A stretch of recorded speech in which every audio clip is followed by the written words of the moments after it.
I'm waiting all day for Sunday night, like Carrie Underwood said. Well, I gotta untwist my headphones.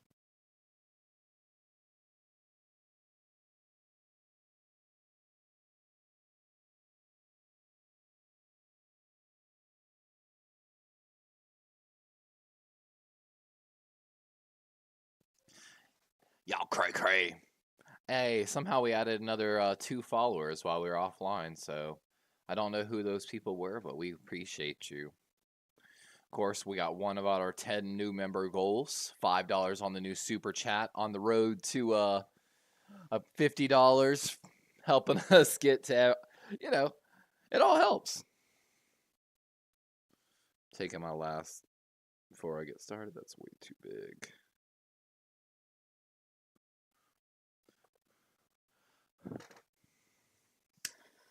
And we're about to come back 1,000,000 miles an hour.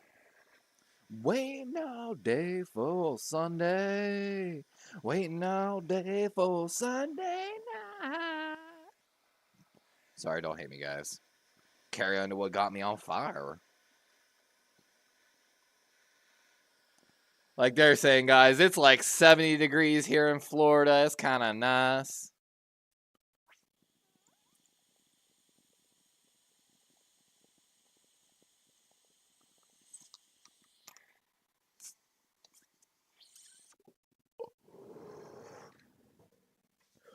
Woo!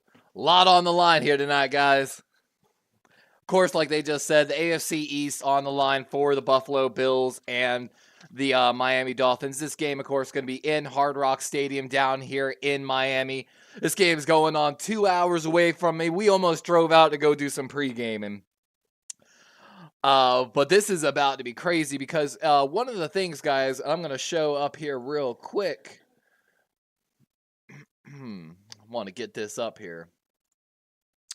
So, of course, this seeding could determine who is the second seed in the AFC between the Buffalo Bills and the Miami Dolphins, if I'm not mistaken. So this could be the difference between playing the Pittsburgh Steelers or the Kansas City Chiefs in the wild card round. And, I know my Bills fans would agree that's going to be something else. So make sure you keep an eye on it. But real quick, guys, let's talk about some inactives tonight. Dolphins got a little bit more than the Bills do. Bills without only Latavius Murray, Linval Joseph, Kingsley Jonathan, and, of course, Damar Hamlin. But basically, mostly backups. However, the Dolphins dealing without a couple starters tonight. Raheem Mostert not playing tonight. Waddle, of course, still dealing with that injury as well. They're without a couple third-string players like tight end and tackles as well. And still without Xavier Howard, their starting left corner. And of course, we saw last week or the week before, Bradley Chubb with that injury. Now lost Jalen Phillips and Bradley Chubb on the outside. Hearts go out to them. I know my Dolphins fans have been talking about it a little bit. MetLife Stadium, claiming knees and stuff like that. We might have had some more injuries, come across the NFL earlier. One thing, guys, that in my pregame notes we came across something to keep an eye on is going to be the run defense. So, of course, coming into this game, the Dolphins run offense, according to PFF, number 1. The run defense for the Bills, 30th in the NFL. And I'm sure Matt Milano headed to IR for the Bills earlier in the season. Probably a huge part in that, Hey, what up, Jay Spyro? He says, let's go, Dolphins fin up. Actually, and you reminded me, now that I got you in here, let's get the betting started. Officially betting open here for the loyalty points, guys. You can bet Bills, Dolphins. Streambot there tells you how to do it. But, of course, like we talked about, that 30th ranked run defense of the Bills might become the major talking point here tonight in this game. Of course, the Bills, no slouch themselves. James Cook, of course, got the Pro Bowl nod for the Bills. They're ranked 5th according to PFF. Of course, congratulations, by the way. Not only James Cook headed to the Pro Bowl, but also broke 1,000 yards. We found one of these stats. Apologies here. I got to find it. Yeah. Cook is apparently on par for one crazy receiving threat season. averaging 3.59 yards per route run since week 12, which is basically since the resurgence of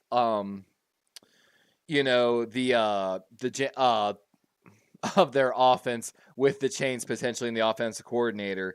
That ranks 4th in the NFL, so got to keep an eye on Cook all the time, basically. Let's see here. Of course, looking on the Dolphins side of the ball, Teron Armstead, 89.6 PFF grade since coming back from his injury. That ranks 2nd in the NFL. Of course, without Raheem Mostert, we're going to see a lot of Devon Achane. Found a little PFF stat on him earlier today. Has not dropped a single pass this season. I tried to tell y'all about this young man, earlier in the offseason when we were doing the draft stuff. Let me double check that it took your bet. Even though Spyro, it didn't say it took your bet, it recognized your bet. So it is in, my guy. We got to see if we can get Chimera up in here. But that might become the story. Of course, looks like the Bills, for when I was looking earlier, got 3 Pro Bowl nods. That's James Cook, Dion Dawkins, and who? I'm sorry, I don't have my other one here. That's weird. I don't have my third one. But of course, Dolphins got 6 guys: Tua, Raheem, the fullback Ingle, Tyreek, of course the tackle Teron Armstead, and Jalen Ramsey, who was of course dealing with injuries earlier in the season. Of course, if you didn't see today, guys, RIP and prayers to a couple players. We saw Sam Laporta go down with a hyperextended knee and I believe a bone bruise. He's actually broke the rookie reception record earlier this year, 86 receptions, 889 yards on the season. Also, one of only 3 tight ends ever in NFL history in their rookie season to have double-digit tight ends, joining the likes of Mike Ditka and, of course, Rob Gronkowski. So that could be a huge hit for the Detroit Lions heading into the playoffs. Also, random shout-out to Puka Nacua, the Rams. Not only does he own now the rookie reception record at 105 receptions in the regular season, but also broke the yards record previously held by Bill Grauman, 1,473 yards. Big shout out to Puka. Carried me in fantasy, got me to the playoffs where I dropped the ball. My apologies. Cheers. We're sipping on some Crown and Coke tonight. And again, appreciate everyone for joining us here on Darwin's Raven as we're waiting for this game to start. Of course, like they're talking about there, Xavier Howard, Raheem Mostert, and Jalen Waddle out today. Javon Holland, of course, active, one of the better safeties in the NFL. And, of course, Deshaun Elliott, the other safety. Ooh.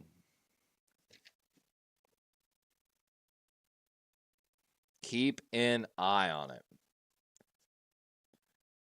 Jay Spyro says, I'm watching Marino speak. He's hyping us up. I bet, my guy. I'm trying to, again, they're going to play the song Miami Dolphins. Like I said, when it was at that stadium, I'm like, man, they're beating my Ravens, and I'm trying not to bob to this music right now. And again, hope they're all right. They're talking about right there, Tyreek Hill, of course, had the house fire earlier. Trying to make sure I get that game cast up. And for all that are welcome back, by the way, I'm sure if you haven't noticed, of course, we have the game cast up. We did some rearranging of widgets on the screen. So we also have the chat word game up on the right side of the screen above my head. So have fun with it for those that know how to play with it. For those that don't know, I'm sure my chat members will show you shortly, or feel free to ask me questions, guys. Buffalo won the toss. They're going to defer. So getting the ball in the second half. Tyler Bass getting out there. Braxton Berrios, the man back for Miami. And we've got the game cast up. They did a good job. Thank you, ESPN. We appreciate you. And we're losing our voice from the last 2 games, so apologize. And off we go here. That ball is just going to go through the back of the end zone. And Miami is going to get started here at Hard Rock Stadium. Tua Tagovailoa also, of course, getting that Pro Bowl nod. This offense, like I said, lethal. Coming into this game, ranked PFF second ranked offense. Of course, first in run. And we talked about earlier before the game, the run defense ranked 30th for the Bills. So can the Bills stop this run game? We're about to find out. For those that don't know, my boy Jay Spyro in chat's a Fins fan. Double motion here by the Dolphins. Little bit of a fake screen. Tua going deep, and one of his guys wanting a flag, and we've got a flag late. Let's see what it is. Ineligible man downfield.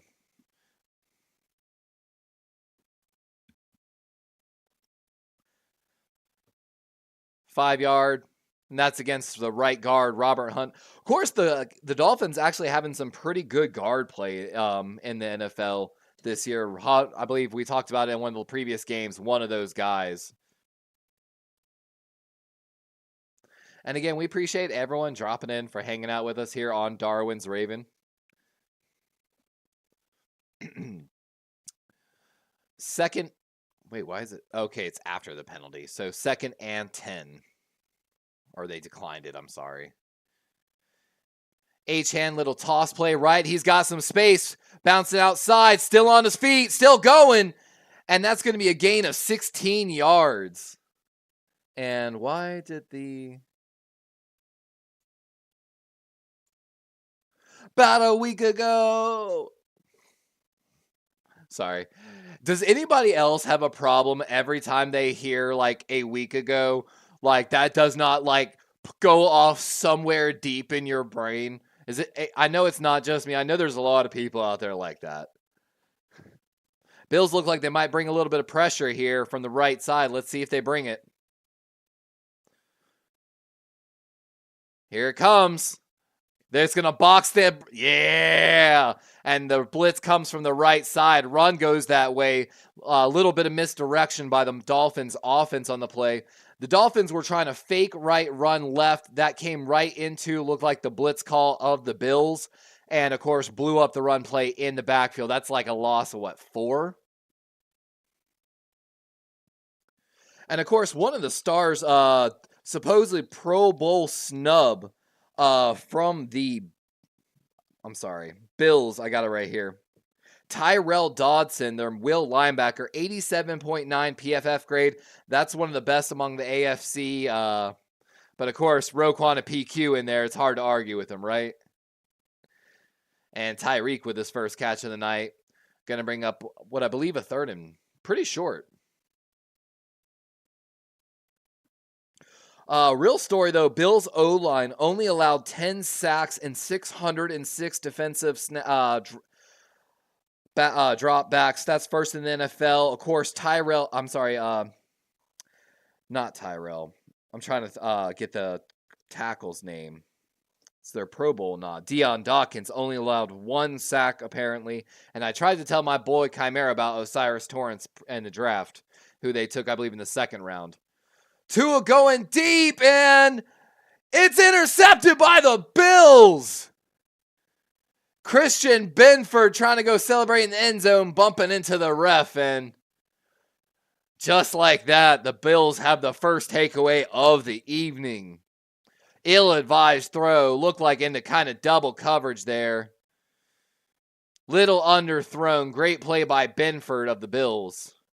And with that, guys, we're going to get Josh Allen coming out here. Let's see if Josh Allen is Himothy, like my boy Chimera likes to say. We'll see, right?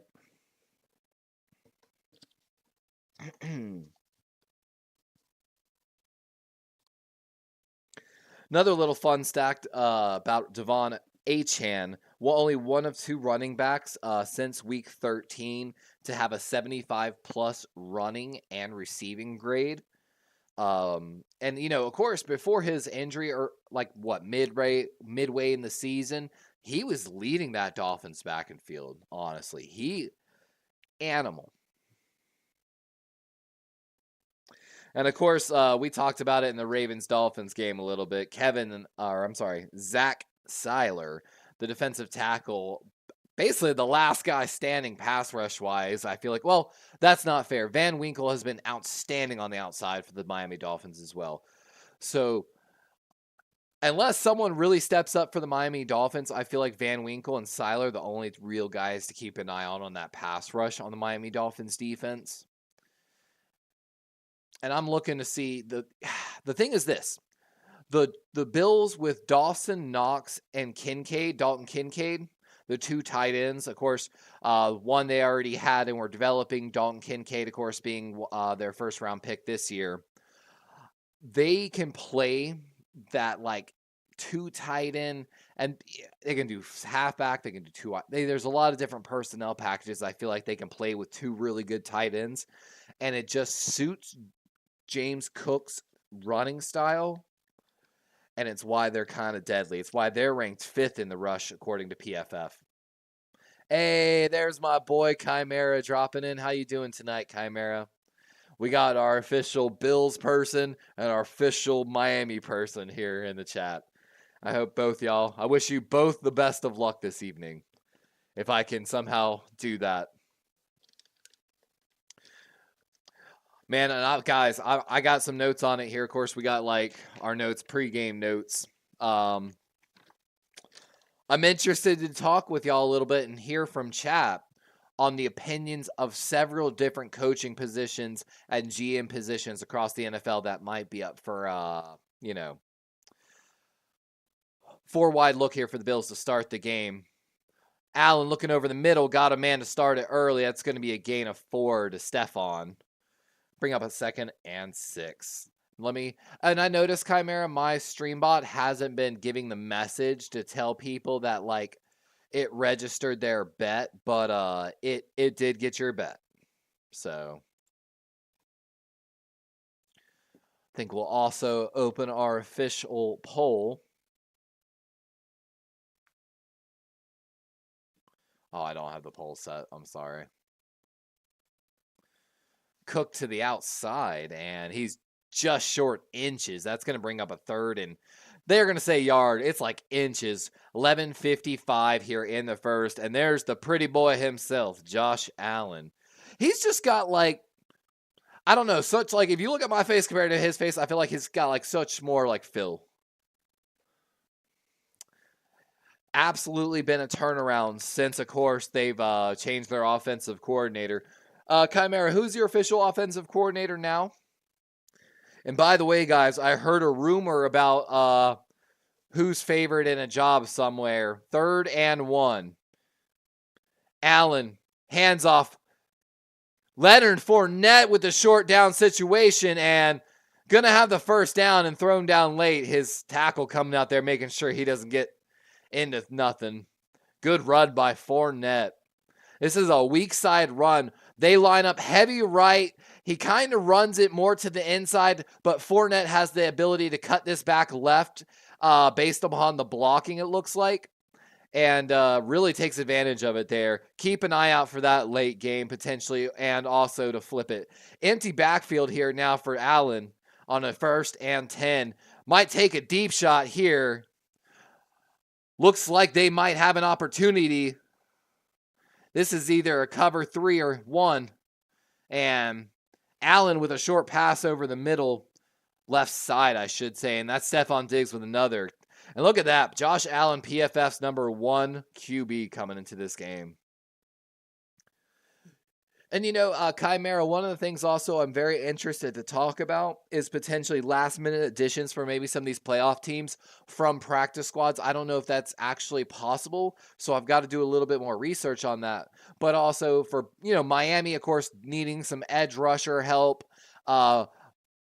Maybe the Buffalo Bills could use a 3rd wide receiver. I don't know.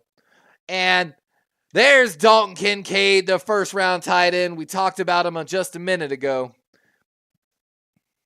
And that 2 tight end look could be deadly for them constantly. And Chimera, did I not try to tell you that Osiris Torrance was pretty damn good? Like, we didn't have him on the draft special because we predicted him to go pretty high in 2nd. But, he's starting for you if I'm not mistaken. I know you're pretty glad for him, I'm sure.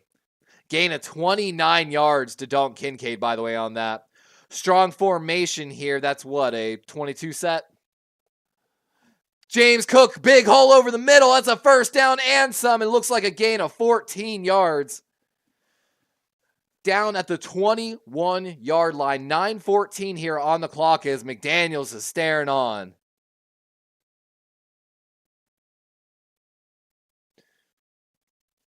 I don't know if y'all have heard the rumor mill, but I've heard supposedly the favorite to land the Carolina Panthers head coaching job is going to be Ben Johnson from the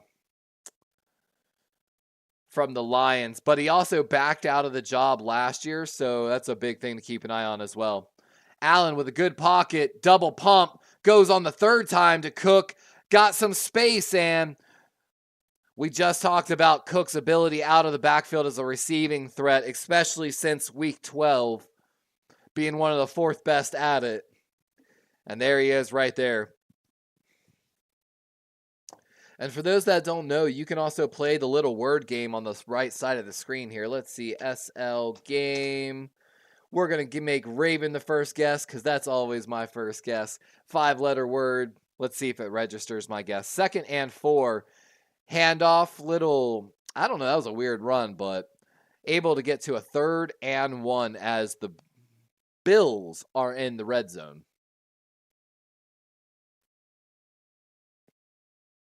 And there it is, Joe Brady, the Bills' interim offensive coordinator. That dude looks zoned in right now. I like the look on his face, to be honest with you. 3rd and inches. Looks like maybe a tush push. They go to a side. It's a good call, and that's going to be a first down. Actually going to be like 3 yards for Allen. Ball comes out, but it's down. And that's a first down for the Bills. Looks like it might be down at the 9-yard line. So 1st and goal, technically. And as you can see on the right side of your screen, gray means wrong place, wrong letter. That other tan color means right letter, wrong place. And of course, green means right place, right letter. It's like a little wordy game you can play while in the chat. So check it out, guys. 1st and goal here. Motion from the Bills. Going to be a handoff. Cut back to the right side and going to be down at the 5. 2nd and goal. As the Bills look to punch in here and take an early lead with 6:40 left in the first quarter. That turnover might be costly for the Dolphins. And there they're showing Vic Fangio, Dolphins defensive coordinator, if I'm not mistaken, formerly of the Chicago Bears. You can talk about the game. You just have to be humble about it. And that's how you don't jinx your team. Trust me, man. Always be humble. And Allen, that looked like it could be pass interference. No flag, though. Dawson Knox pleading the ref. Looked like he might have got there early. Might have been trying to play the ball. I'm sure we'll get a replay of it. Let's watch here. So Dawson Knox lining up on the right side here of the line. Going to just be a short, shallow crosser. Couple little pick routes. Great job by number 4. And he's definitely there a tiny bit early, but it's kind of bang, bang. Kind of comes right under. What can you do? Great play by number 4, honestly. 3rd and goal. Dolphins bring a blitz. Allen going. Oh, it's picked. He's on his feet trying to get up. And picked off in the end zone. Returned to the 3. The defensive back unable to get his feet underneath him. And that's Eli Apple. Just crazy play. It looked like Josh Allen thought his receiver was going to do one thing. His receiver broke across the field, was wide open, but that's complete. So, Dolphins now getting a turnover, 1-1 all. 5:58 as we're going to get Tua coming out here from the 3-yard line, so Dolphins going to have a super long field. That's just unfortunate. Dolphins brought the house on the goal line stand on 3rd and goal. And I think Josh Allen was telling his guy right there, I gave you a sign, is my guess. I think that was a tight end out there matched up against Eli. He probably would have took him to the back corner, is my guess. Who knows? For those that don't know, man, if you've ever seen the angle of the quarterback's cam, basically, like what it's like to be back there in the NFL pocket, it's absolutely nuts. There ain't no way me, you, or anybody we're probably friends with could do that. But so let's talk a little bit, guys, since we're early here.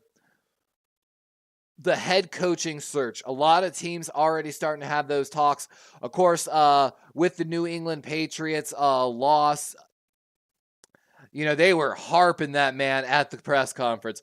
They were, Bill, are you coming back next year? Are you worried about your job? Bill. And of course, Bill Belichick, the consummate pro. Well, we're every year we have a talk with Robert Kraft, the owner of the New England Patriots, and we're going to do that just like every other year, and we'll go from there. Next question. You know how Bill Belichick does it. Of course, the Chargers are expected to move on, or are moving on from their head coach. But the thing is this, the GM's going to have a lot of work, from my understanding of the LA Chargers. They're going to have to make a lot of cap decisions, from my understanding. And that's coming supposedly from John Spans, their president of football operations. I don't know if it's going to be the current GM or the new GM. I think they might be looking for a new GM. Of course, though, there's been a lot of talk about the Raiders, 4-4 after Antonio Pierce taking over for their team. They've had some big wins. They've had some bad losses. Of course, they beat the Chiefs. They beat the Chargers, including the Staley firing.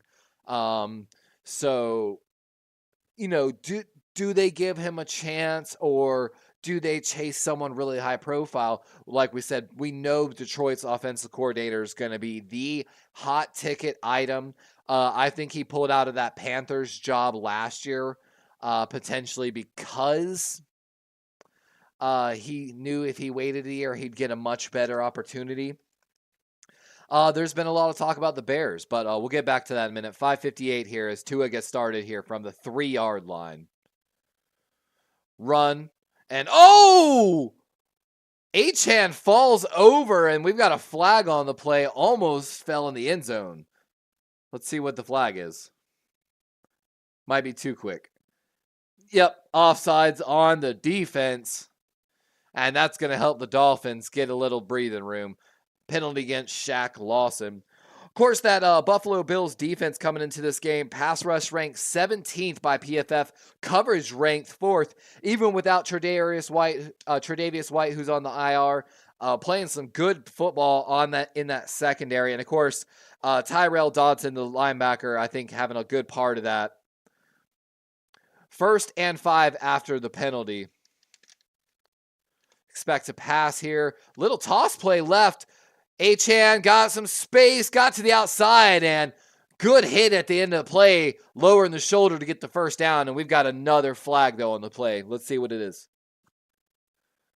Might be holding.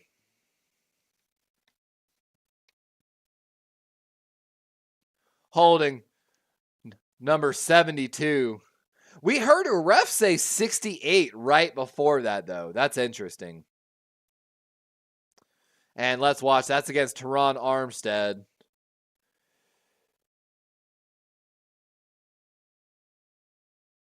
I mean, yeah.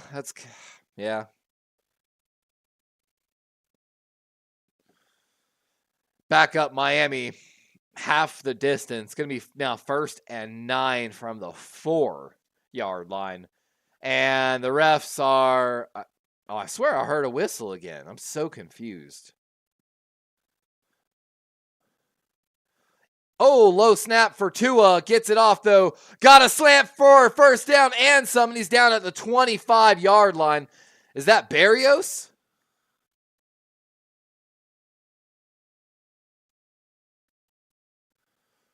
Let's watch it here. Oh my God. Low snap, zone and man coverage there. What was that? Maybe a cover 2?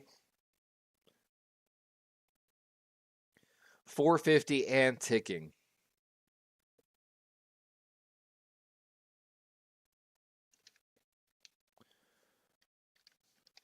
Dolphins, a little bit of motion here. Fake toss, play action. Tua going right, or his left. That's Tyreek Hill for another catch, and he's down at what looks like the 41-yard line of the Dolphins. And that's a gain of 19 yards officially on the left side by Tyreek Hill, having himself already a day. And definitely zone coverage. Sits down in between the corner and the safety there on the left side for the Dolphins. And that's a great job. Great throw. 1st and 10. Dolphins bring a blitz. Toss play going right.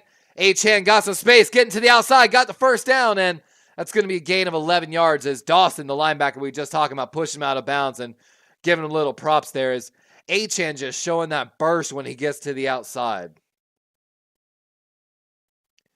And like they're talking about there right now, guys, they are selling the living crap out of this flip toss basically to Achane. They do like a crazy play action one side, turn and then flip toss basically to him on the opposite side. I think they took something. They're like, of course, Lamar did the crazy play where he acted like a lefty, flipped his shoulders, and then tossed the deep play to Zay on the right side in that game against Miami. I think I think they're loving it. You know what I'm saying?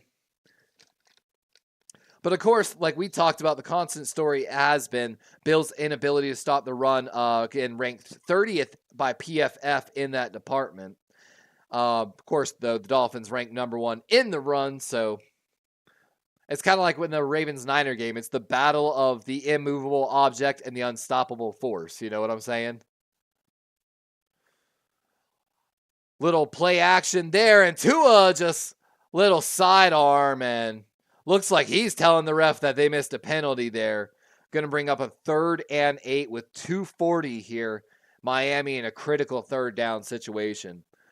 What up, Rye the Aces and Hawkeyes guy? Let's go Dolphins. Hey, welcome in, my guy. You can actually do a bet.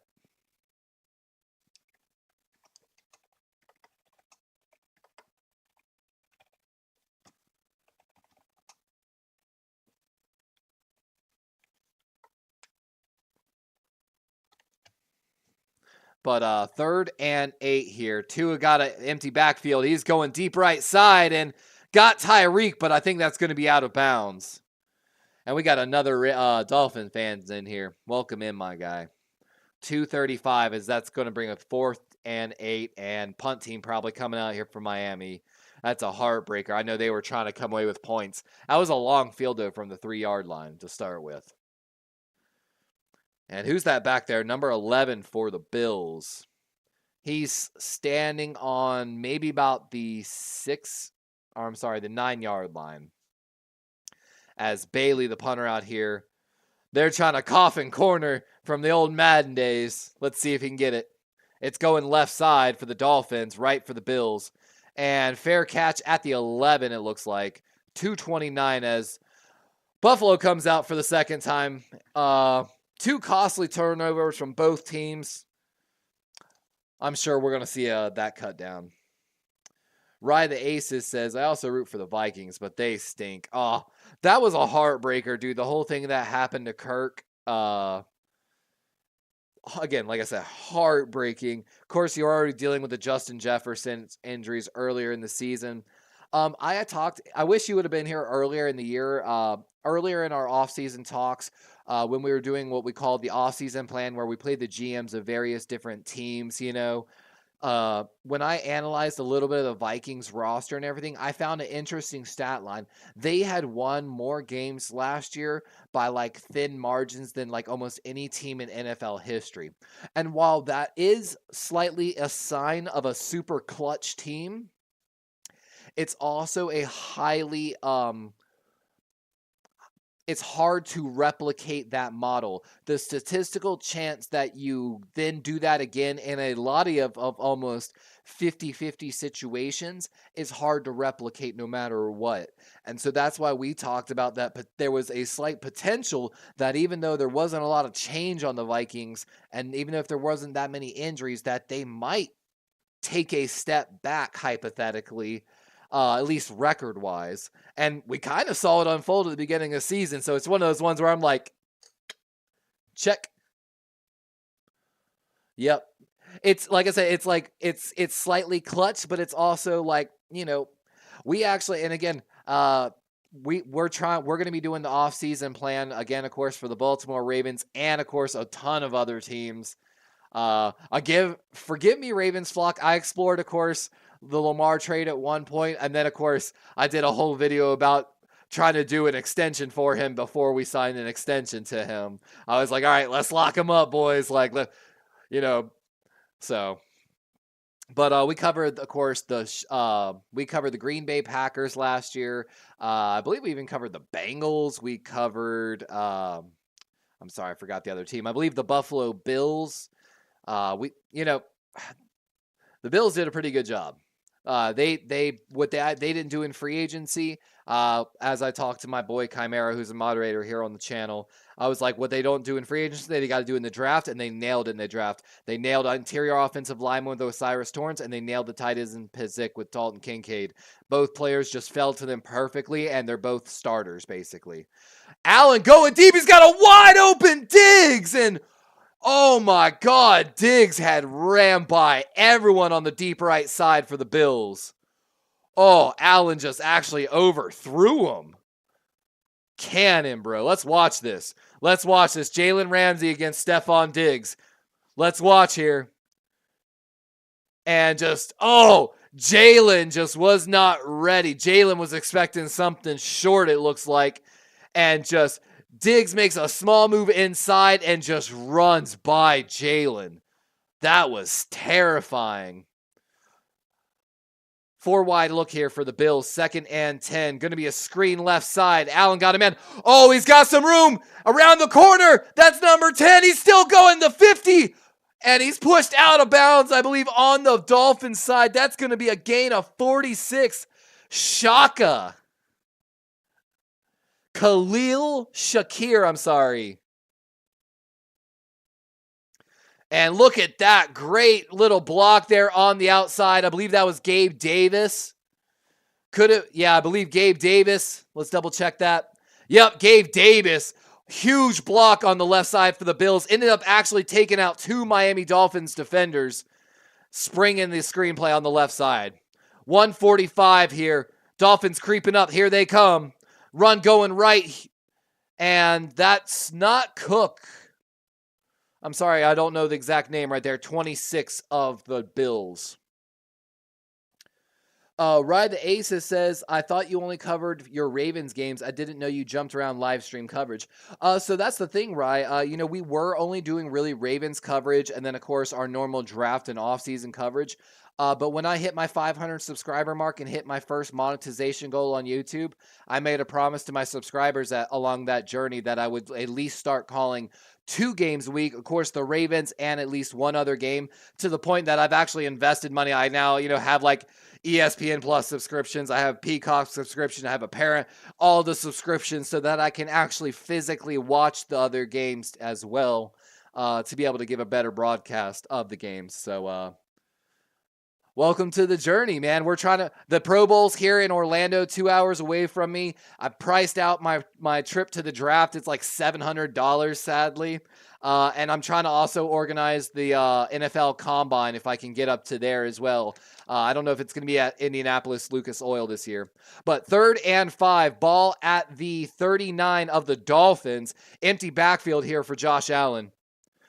And it's going to be a quarterback draw up the middle. And I don't like the play. Gain of 3. Going to be a 4th and 2. And 45 seconds ticking here in the first as we might see the final play of the first quarter. And there's Zach Sealer coming in, taking a double team. And then number 94 of the Dolphins making a great tackle to stop Allen. I really don't like that QB draw. And they're out there again, 5 wide look, as Stephon Diggs is walking into the backfield for the Bills. Trips left formation. Josh Allen looking there, scrambling out right. Looks back left. Oh, breaks the dude's ankles. Still going. He's chucking it deep. Oh, it's a bad, horrible throw. It's picked off in the end zone. Gotta learn to throw it away, my guy. I mean, no matter what, the ball comes out to like the 20 or 25, which is probably about what you would have gotten a punt anyway. But, man, my guy. Let's watch the replay here. So, of course, first look going left to the trips left formation. Oh. And Josh did. I kind of feel him. I was not comfortable throwing that ball left. I wish they'd show that replay again.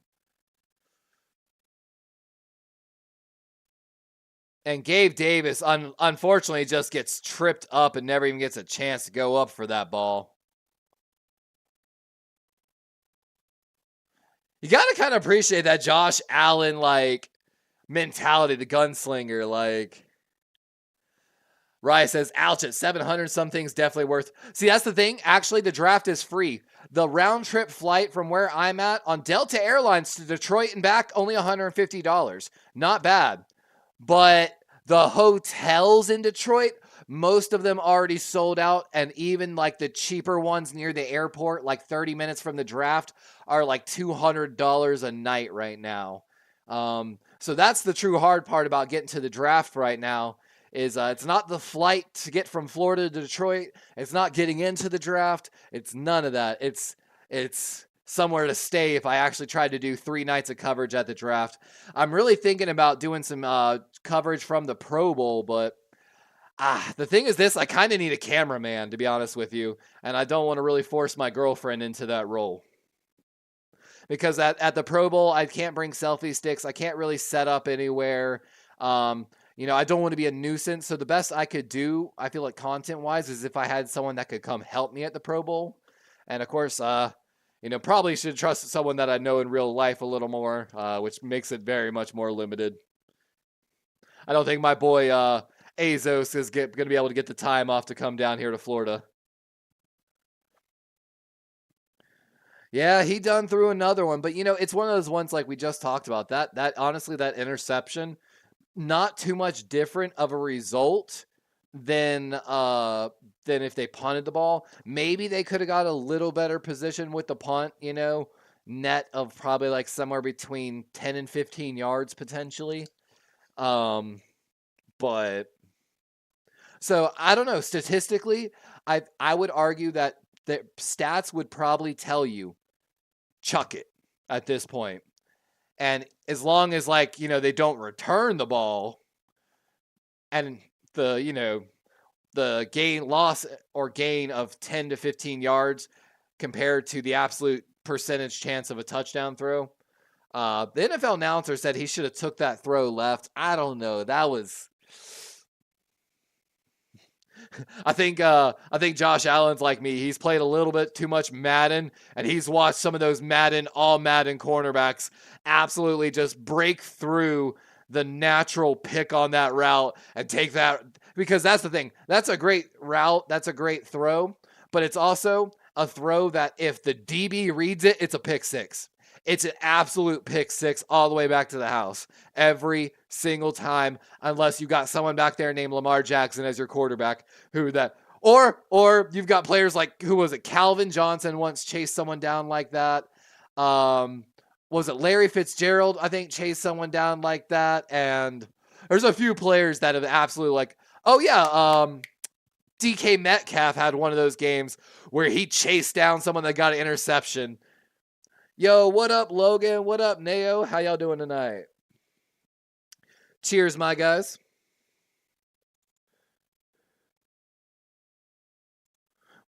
What up, dog? We got the board game back up, too, for those that know the word game on the right side of the screen there. And is that Hudson? Wilson, I'm sorry, Jr.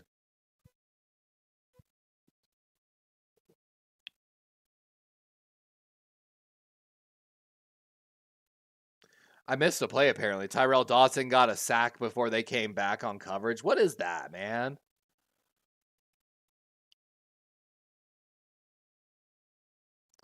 Don't nobody ask what's in my cup.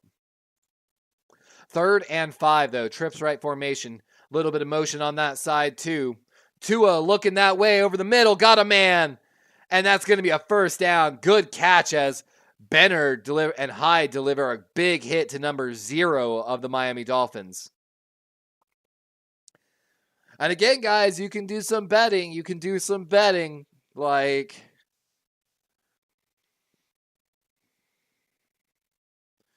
and of course, for those that don't know, the actual playoff pictures are set. We'll get to that here in a little bit. Oh, hold on. I'm sorry. Let me update my quarter. We're officially also in the second quarter.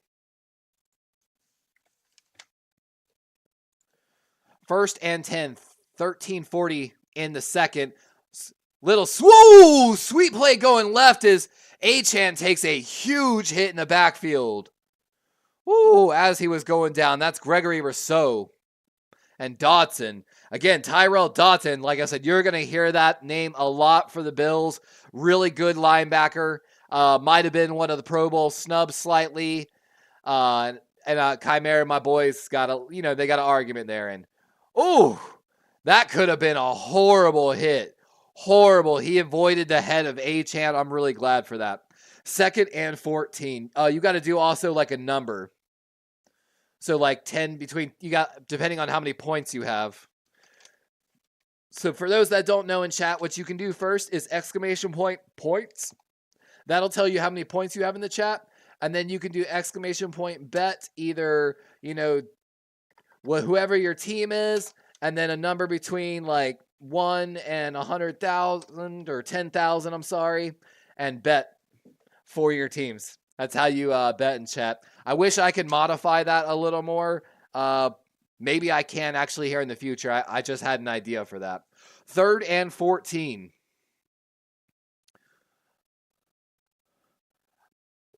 Tua got a man on the left side. And that's Tyreek Hill coming up clutch again. And that's the thing, guys. You're seeing this Miami Dolphins offense, even without Jalen Waddle, absolutely lethal. And let's watch this here. Yep, that's like a little bit of zone. Johnson, got his hands on Tyreek a little bit, but playing the underneath. And I feel like you got to be more aware where people are behind you in the NFL like that. 1st and 10, 11:45 here in the second. Toss play going left. That's Wilson again, and a good run. Going to be a gain what looks like 14 yards. And he's down at the Buffalo 37-yard line as the Dolphins approach the red zone. And these outside toss plays are lethal right now. Maybe the Buffalo Bills need to start bringing a little bit more pressure from the outside. I'm not putting my bet in yet. I don't want to pick a team yet. Jinx anybody. We got a bunch of Dolphin fans and Bills fans here in the chat. I'll let y'all decide. Toss play going right this time. Ingold with a good block on that side, and going to be a gain of what looks like maybe 4 on the play. Bringing up a 2nd and probably 5 or 6 yards. And again, thanks to everyone who's joining us here on Darwin's Raven tonight. Exclamation point SL game. MIAMI. That's 5 words. For those that don't know, that command is how you play the little chat word game on the right side of the screen. You can guess, it's like kind of like Wordly a little bit. Have fun with it. 2nd and 6, 10:24 in the clock. Fake toss right, play action. Tua's rolling out left, and there's nobody there, and able to run for a first down as Johnson, number 7 for the Bills, running his heart out in pursuit to try to limit that gain. But they are just constantly running these toss plays. Do what the Ravens do. Double cornerback dog blitz. Send cornerbacks from both sides, or safety in a corner from one from each side, and just overwhelm these tackles. Of course, then you can back out maybe a defensive tackle into the A gap if you got a really athletic guy to help take away some of these underneath crossers. Handoff left for the Dolphins, and Bills able to stop it at the line of scrimmage. That ref was walking slightly ahead. That was definitely not. Of course, it didn't register my...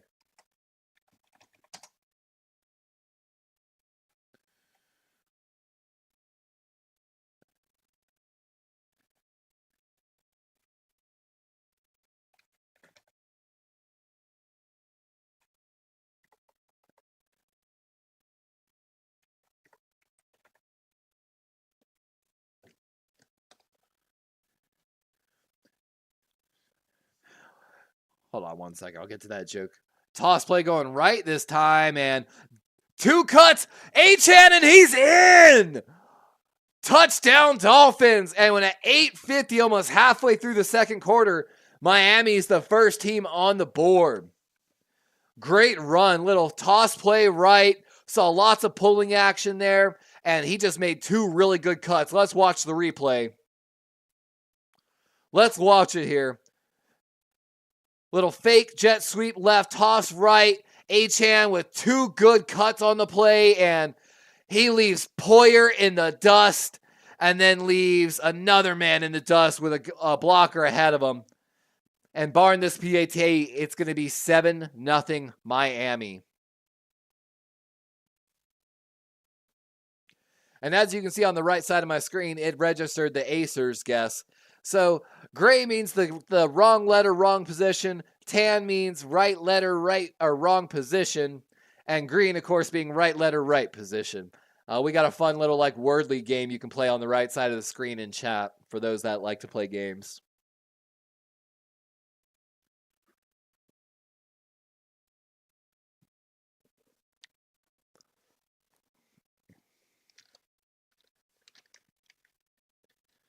But, all right, let's talk about it here real quick. Hold on. So, of course, with the previous games that happens, of course, the Packers being the last game that really mattered, the AFC and NFC are officially set. Nothing else matters, of course, other than a little bit of positional seeding. As you can see, Dolphins currently slotted 2, Bills slotted 6. I believe they will essentially flip-flop because the Bills beat the Chiefs earlier in the season. So I believe through tiebreakers, Bills would, of course, hold the tiebreaker over the Chiefs if they win. So that's really the only thing that we have left in this game. But the real story is the seeding, because as we can show here, thank you to ESPN for this, if the Miami Dolphins win this game, they will keep the 2nd seed. The 2nd seed will, of course, place the 7th seed. That will be the Pittsburgh Steelers. Vice versa, they have to go to Kansas City to play the 3rd seed, whoever's in that 6th slot. I think almost anyone would argue they'd rather host the Pittsburgh Steelers than travel to the Kansas City Chiefs in the playoffs.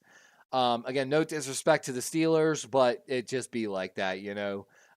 They are the 7th seed. Oh, Neo said, hey, what do you call a fish that has no eyes? A walrus eye? Because, you know, the walleye fish? That'd be my guess. That's my official last guess. Lock it in! Of course, on the NFC side, Packers going to have to travel to Dallas. Los Angeles Rams and Sean McVay are going to go to Detroit. And the craziness, the Philadelphia Eagles are going to have to come down here to Tampa. Man, I could probably buy a ticket to that game, but I'm sure they're crazy expensive. That would be a fun experience for sure.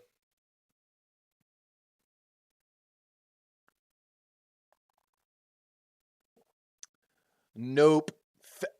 He said a nope fish, but missing the eye, of course. Doo-doo. Grammar humor.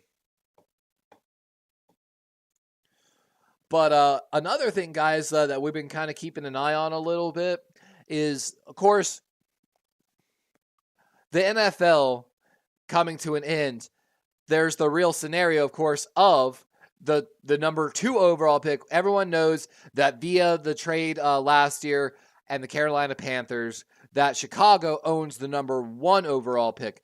However, I don't know if it's been officially settled here, but I think, was it Cardinals, Patriots, Commanders? Oh, sorry, I just missed a play. A huge pass to Dawson Knox, too. I'm waiting for it to refresh.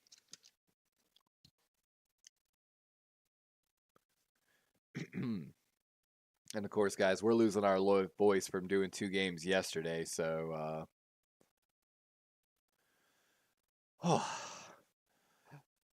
Josh Allen motioning Diggs to the left side, and we've got a penalty before the snap, and it's probably going to be a false start against Buffalo. Back them up, bring in a 1st and 15.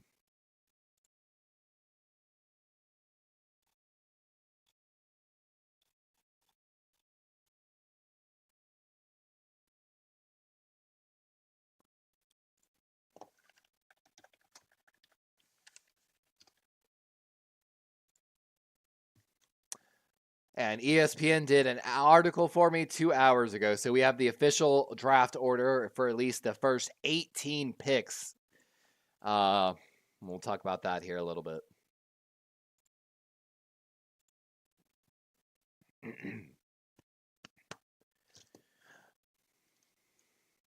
Allen looking over the middle, got his tight end safety blanket, and going to gain back probably those 5 yards back, Dalton Kincaid. And, of course, they got Dalton Kincaid and Dawson Knox over there. And Gabe Davis getting a little bit of attention from the Bills medical staff on the sideline. Looks like something with his left leg. I'm guessing knee, calf, potentially. Neo says, what do you love, basketball or football? Oh, I love football. Don't get me wrong, I enjoy playing basketball, though, a lot. 2nd and 8 after the catch over the middle by Kincaid. Allen looks at the outlet throw. He's going to run for it. Oh, able to get away from some Dolphin defenders and going out of bounds on the left side, but not after a 1st down. Looks like a gain of maybe about 12 yards. They're going to say 10 officially, but it's good. No matter what, it's going to be a 1st down. Oh, yeah, because it was 2nd and 8. That's why. Whew, Josh Allen, though, he's big, man. Look at him, though. He's not like big chest-wise, but he is so tall. Like, I believe, 6'5", if I'm not mistaken, 6'5" to 6'7" range. Handoff going left. That's Cook, and only going to be a gain of maybe 2 on the play. 6:25 here in the 2nd quarter, as the Bills are looking to respond against the Dolphins.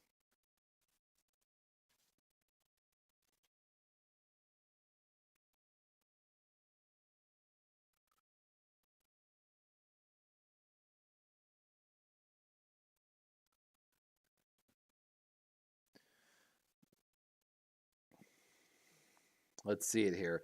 Allen just gave that same sign. That was the same sign he gave earlier on the miscommunication interception. Allen going deep left. It's Diggs, and he's got it! What a catch by Stephon Diggs!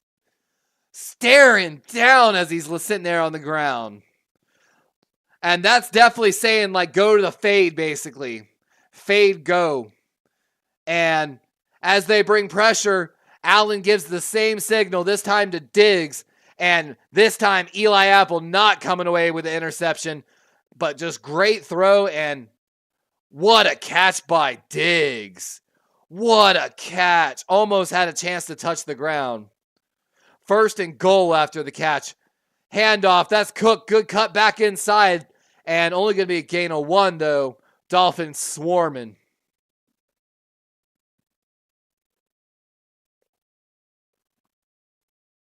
What a throw and catch. 4:55. And like they're saying, he was dropping back, fading away as he was getting ready to get hit, and just launched it. And that's a perfect ball. Like, perfect. 2nd and goal.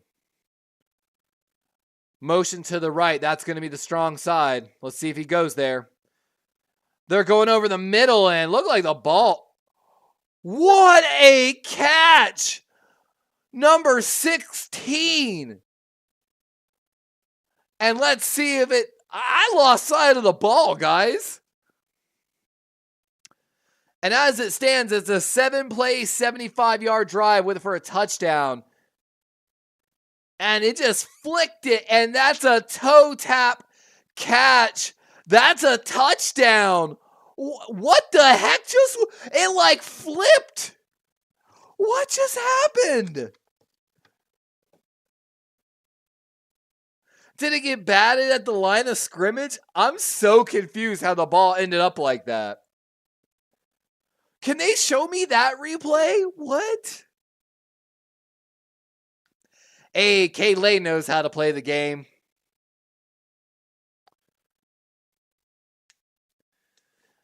I know you got to be like on the timing with it, I've noticed.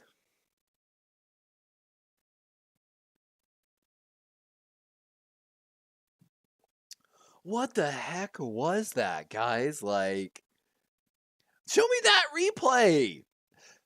I literally lost sight of the ball for a minute because, like, it looked like he threw it, and it looked like the ball, like, slipped out of his hand. And then, like, it looked like it went up in the air. I lost sight of it, like, up in the crowd, and then just, it somehow came wobbling down in, like, the back of the infield for, what was that, Sheffield Jr., making a toe tap, putting on his best San Antonio Holmes impression, basically, in the back of the end zone instead of the back corner. Crazy, bro. But by the way, guys, officially draft order. Top 5. Oh, I hit the back button. One moment. Officially top 5 draft order. Number 1, the Chicago Bears. Number 2, the Washington Commanders. Number 3, the New England Patriots. Number 4, the Arizona Cardinals. And number 5, the Los Angeles Chargers. We talked a little bit about a moment ago. The Chargers are projected to be $34.8 million over the salary cap next season. This means they'll potentially have to cut a bunch of different players, yada, yada, yada. So like we talked about, not only is the next head coach going to have, his work cut out for him, at least he's got a pretty good quarterback and, some pretty good roots on the team. But they're going to be in salary cap hell, and the new GM that they're probably going to have to bring in, going to have a lot to work with. There's a lot to talk about. Are the Arizona Cardinals going to keep Kyler Murray? Are they going to keep, we talked a little bit about the New England Patriots, of course. They've been talking about it since the moment they lost that game. Is Bill Belichick on his way out in New England? I've heard some whispers that supposedly some people aren't very happy about 2 things specifically. First being that he's a little resistant to change, and 2, he's being heavily criticized, of course, for the Matt Patricia hire and bringing him back and all that stuff. I do love me some J.J. Watt. I'm not going to lie. Man, I used to have a saying that I wanted to put on a T-shirt from him, but it's probably trademarked. Gosh. I'll have to find it. I've, of course, got it somewhere. I'm going to see if I can find it.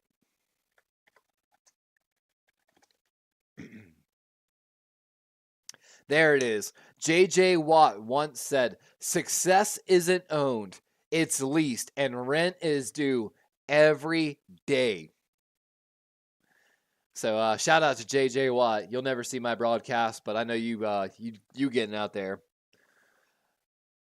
But I know there's a lot of talk, too, with the Commanders. They're probably moving on from Ron Rivera. Supposedly that's been in the works since Thanksgiving. Sam Howell, and, of course, the Eric Bieniemy, a lot of questions there. Could Sam Howell maybe have some trade potential if the Commanders go after a quarterback? And, of course, the Bears kind of hinting that they might keep Justin Fields and, shop that number 1 overall pick. Keep an eye on it. 1st and 10 here for Tua. Again, toss play left. I feel like I'm on repeat. And Achane was going to be stopped for a gain of 5, and extra hard running gets him a 1st down. Good job. And for those that don't know, Achan was, of course, featured on my draft special, making me look good just like Tyjae Spears was earlier today.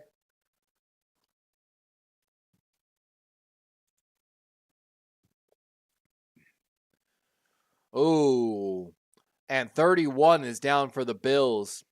That's Douglas, their starting corner. That is not good sign for the Bills. You know what? I'm really excited to analyze this offseason, guys. Of course, we're doing the offseason plan, but there's one team that holds, like, other than the Ravens, a little bit of a special place in my heart, to be honest with you. And that's the Carolina Panthers. Someone that grew up in South Carolina, you know, it was always like my second team, my NFC team. Uh, and I had really high hopes for them this year, and they made me look really bad. So I'm really excited to pay a little more attention to them and potentially rebuild that Carolina Panthers team. I think there's some good bones there. I of course, do have to dive way deeper into the Bryce Young story. I liked Bryce a lot before the draft, so much that I didn't even really do a lot of film study on him. Maybe I was wrong on it. I did more film study probably on Anthony Richardson and Hendon Hooker than I did on guys like Bryce Young and C.J. Stroud. To be honest with you, those two guys were just such locks at the first that I really didn't pay that much attention into them. I'm telling you guys, one of my guys was Tyson Bagent. Of course, showed out a little bit for the Chicago Bears. It was so hard to find info on that dude. So, of course, I got my boy Bryant Colpin here. Of course, he's a 49er content creator, does a lot of really good stuff. They, of course, own the #1 seed on the NFC side. They've got a couple different scenarios. Of course, the way the playoff works is whichever seed survives the wild card rounds, whichever is the lowest seed, travels then to play the #1 overall seed. So in the essence of any potential upsets, the 49ers could be playing the Packers, the Rams, or the Eagles at home.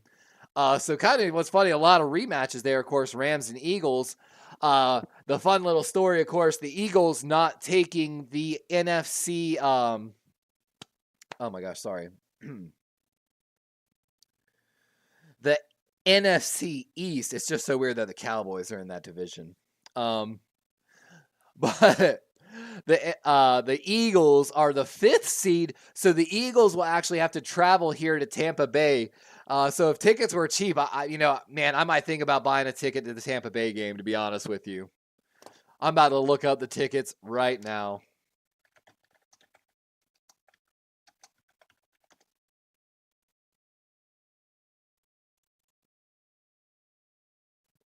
We've got an update on injuries.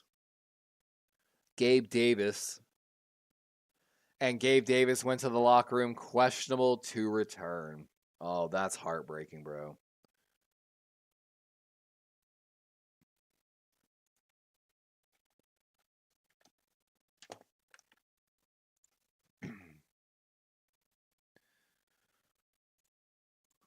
I'm excited. I'm looking at the tickets now, honestly. And Wilson with a run right, going to be a short gain. 350 here left. I'm looking at the cheapest tickets right now to the Philadelphia Eagles Tampa game in Tampa, to be honest. Looks like the cheapest tickets might be like $112.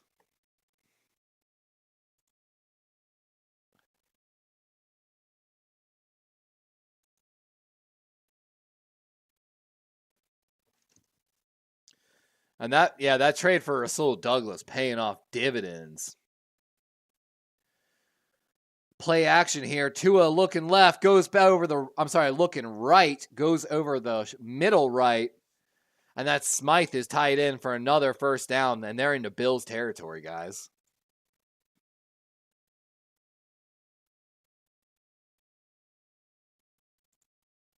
All right, I looked up the tickets. Closing. SeatGeek putting too much on my strain on my PC.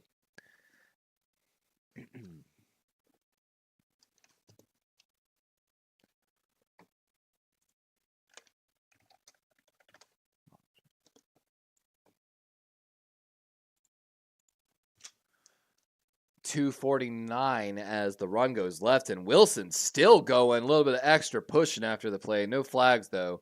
Going to bring up a 2nd and 3, as this will probably be the last play potentially before the 2-minute warning, as Dolphins are looking to punch in and get this 14-7 lead.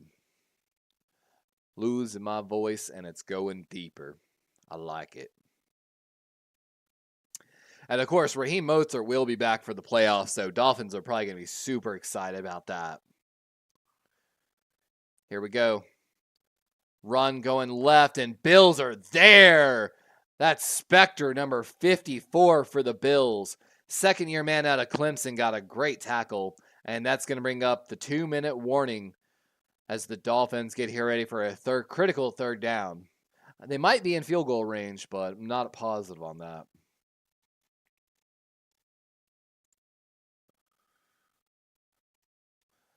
And of course, there's a lot of talk, guys, about the draft, like what's going to go down. And actually, I can show you a little bit about that. Let's go here. We've got PFF up here. They've already got, of course, their first mock draft coming out with the correct positions. They've got the Chicago Bears taking Caleb Williams over number 1 overall. Maybe moving Justin Fields for some picks.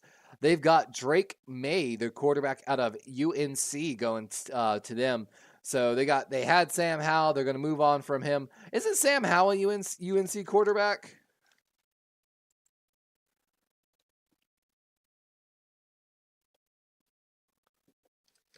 Pretty sure on that. But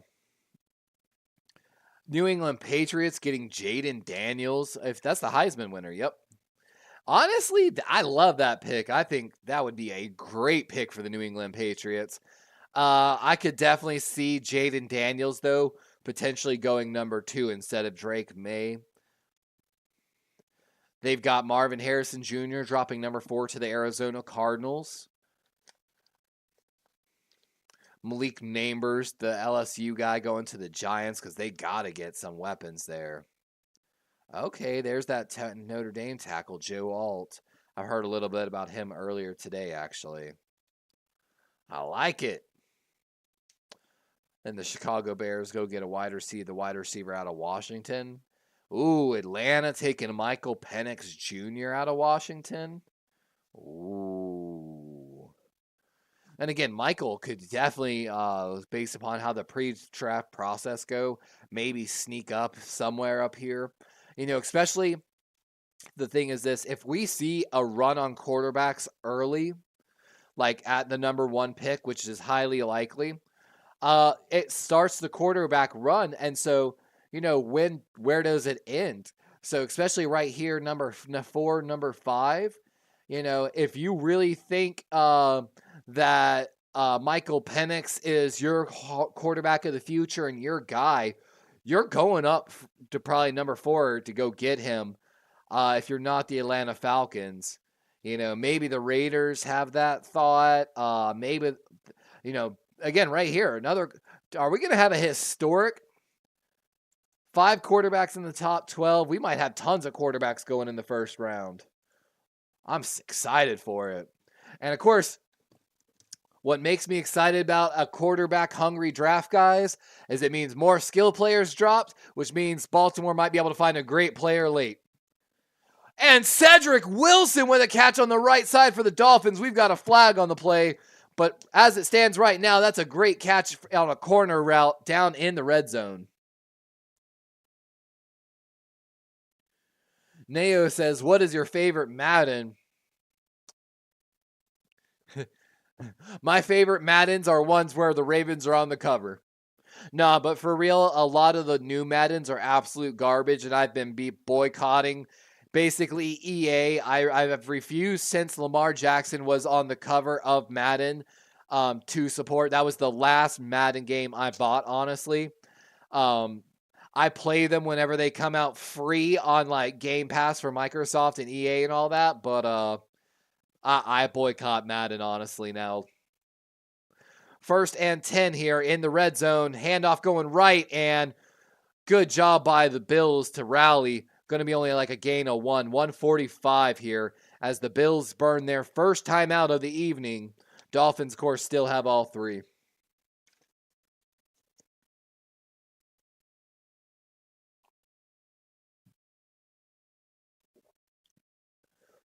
Oh, I do. I own Madden 22, I might say. Yeah, it was funny. Neo is I at one point was going to be doing like streaming Madden and all that stuff, and I bought the Lamar Jackson MVP edition. I spent all that like money to like get the pre-order access and like all the extra like packs for Ultimate Team, and it was just such a broken and bad game that I couldn't do it anymore.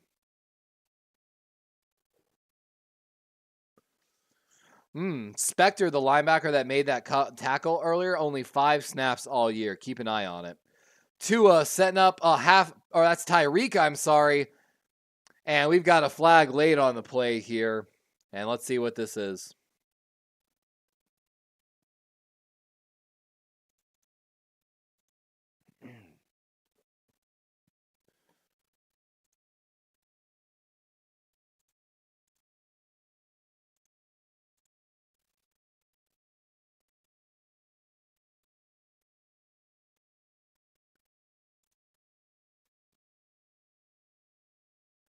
Oh, they walked the penalty back.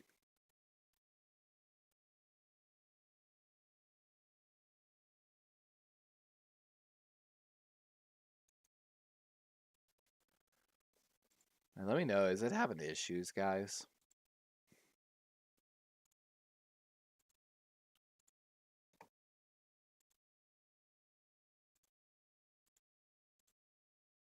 Close some panels, see if that'll help out a little bit.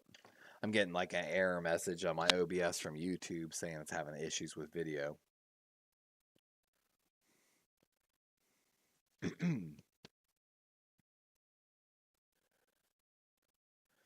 Neo says nobody will mess around with my Hill. Oh man, I know, right? Absolutely dominant, dude. And that's the thing. Y'all are getting work done even without Waddle in there. And we saw when Waddle was healthy, what game was it? Not was it Dallas? No. And it was before our game. Whoever y'all played, I watched Waddle and Hill just run by dudes, like taking turns basically.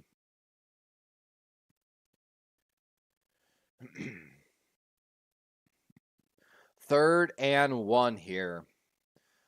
A little bit of hand signal on the left side here. Let's see if Tua looks there. He doesn't. He's going right, and that's Tyreek on a little out route, and he's in for Miami touchdown as he nails the backflip.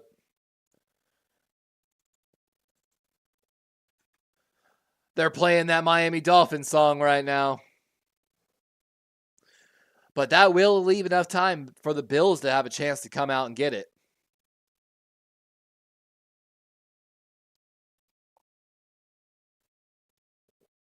And that's unfortunate, like they're talking about. Bills now having an injury to their starting corner.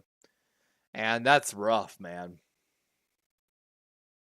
And of course, barring the PAT here, should be 14-7. And right down the middle. This is going to be a different Miami team in the playoffs.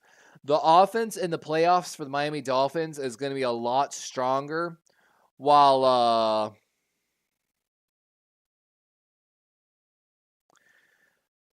but the defense is going to be the real worry. Just not the defensive secondary is going to get better when Xavier Howard comes back. It's can they generate pressure is what's going to be the big issue for the Miami Dolphins, basically.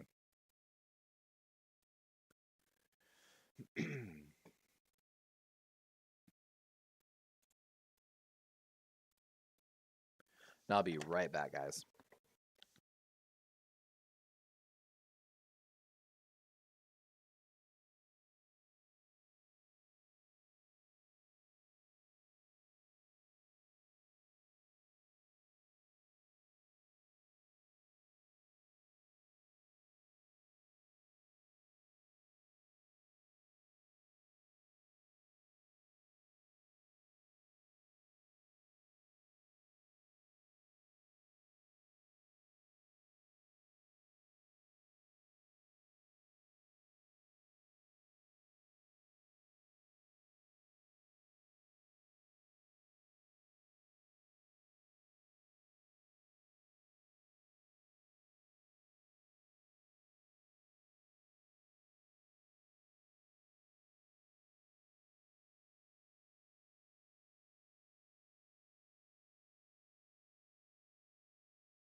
Whew. Gosh, I don't know about y'all. I'm excited for dinner. I got some rotisserie chicken I'm gonna shred down. Got a can of green beans I'm gonna open. I went and bought some 2 potatoes at Publix today, so I'm gonna throw those in the oven or have the girlfriend throw them in the oven to start getting those baked off. It's gonna be good over here at Darwin's house tonight.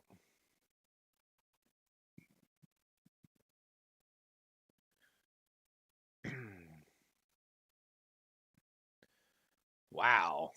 40 touchdowns, most versus one opponent through 3 games. Usually, Allen's had really good success against the Dolphins. Got to get going tonight, right?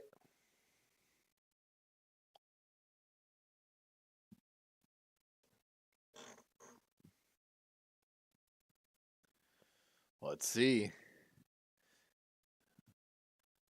That first fadeaway interception, where it was a bad interception, 100% was a miscommunication to someone on that left side. We saw Josh Allen throw that exact same sign to Tyreek on that huge catch earlier. So they're not, of course, they missed that, but what do the announcers know, right? What's up, Chris? Josh to the right side, and Sherfield, the one who caught the touchdown, got a catch there. 135, as of course the Bills are going to move to a no-huddle offense. But what up, my boy? The announcers out here missing the miscommunication calls on the Bills. Allen looking left but having to roll right. He's going to dump it off, and he's got a man. That's going to be a first down catch by Stephon Diggs. And not only is that a first down catch, but he's out of bounds, and there's Douglas, the starting corner, number 31 for Buffalo. Rasul Douglas headed to the locker room early. That's.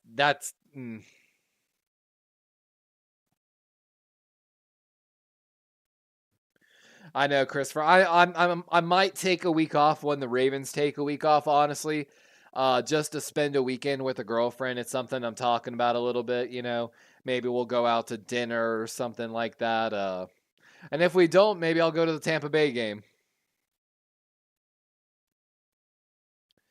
Allen getting chased out and rolling left, throwing for Kincaid, but going to be at his feet. 109 as it's a 2nd and 10 here for Buffalo.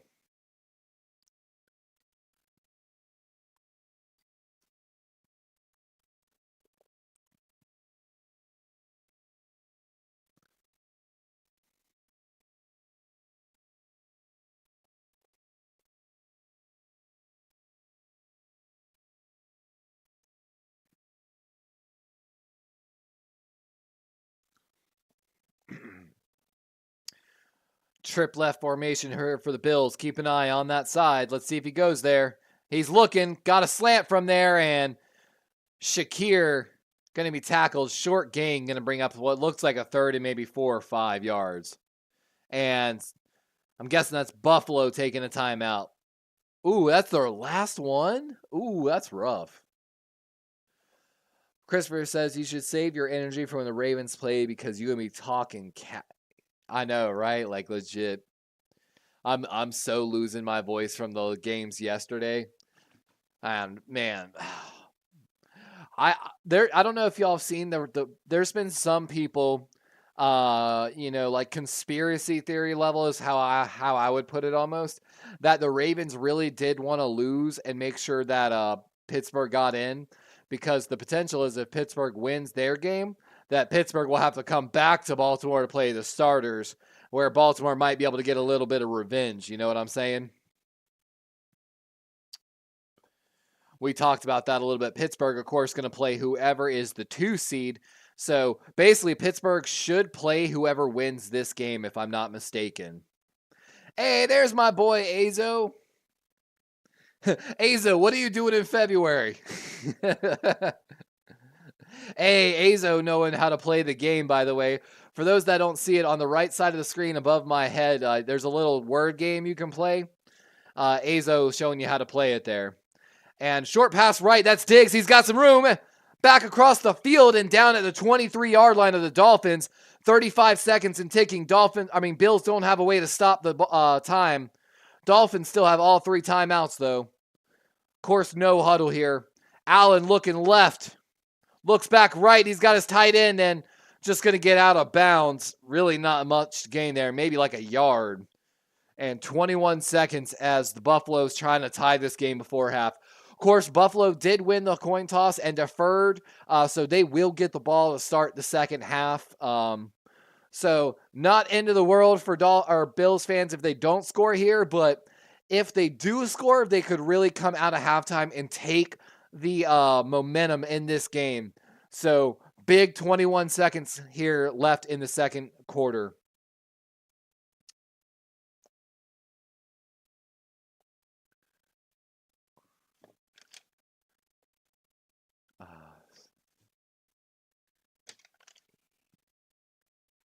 Oh, that's a good guess, Cade. I feel like it was weirdly in between. I don't know if it would register it.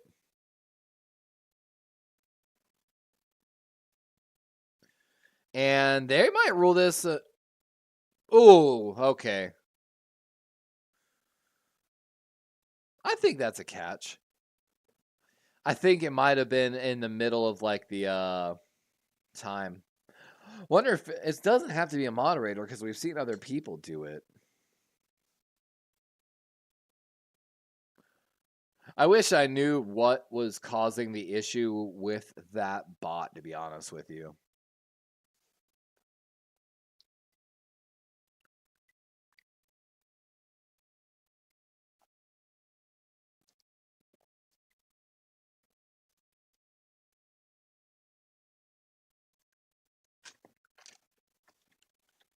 Let's see.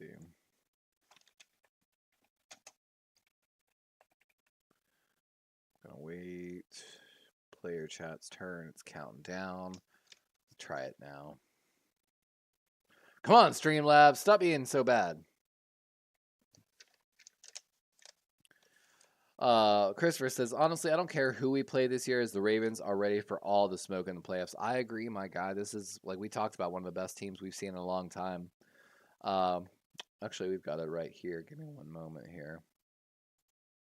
So since we're on commercial course, we got the current playoff NFL machine here with Baltimore. So the story, of course, being that whoever is the lowest seed after the wild card rounds will travel to the number 1 seed. So hypothetically, if there are any, as if it started today, the upsets would be Pittsburgh, Cleveland, or Buffalo having to come to Baltimore if they win. And of course, on the opposite side for the San Francisco 49ers, they're all set on that side. So it could be Green Bay, Los Angeles, or Philly traveling out there. Of course, again, the fun story being Tampa Bay hosting actually the Philadelphia Eagles. So Philly coming down here to Florida for some fun weather. Azo, I was literally joking about it earlier, my guy. I was like, man, I might have to get you to come down here to the Pro Bowl and be my camera guy. Pay for your $30 ticket to the Pro Bowl. But Chimera says, Allen is seriously disappointing me. He's missing throws. So Chimera, let me tell you this. The NFL broadcasters did not cover this, and I saw it on that first interception. So the first interception to Eli Apple, the wide receiver on the X there on the left side for Josh Allen. Josh Allen gave him a signal. He's given like the John Cena, you can't see me, which is basically telling him to go fade. And we saw Tyreek actually get that same exact signal earlier on that huge catch on the left side. So that was actually a miscommunication and the wide receiver missed the call. So that's not a bad interception on Allen. And technically the second interception, statistically speaking, about the same as a punt. So higher probability to take the chance of scoring. Oh! He had James Cook in the end zone on the left side. And he dropped it. Oh, what a throw by Allen. Cade, how do you only have 43 points? Hold on. We gotta fix that, my boy.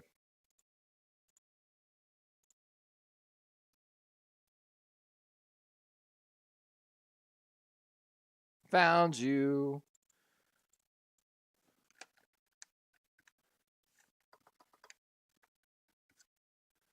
There we go, Cade. I gave you some more points specifically, so got you, my guy. Cade, you should have like 5,000 points, so have some fun. 3rd and 10 here. 15 seconds left in the quarter as they continuously are going like commercial breaks.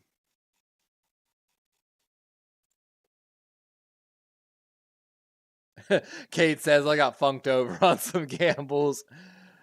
What's crazy is the gambles are usually good. The slots are unforgiving. You got to love how the game took all of our chats in one, like...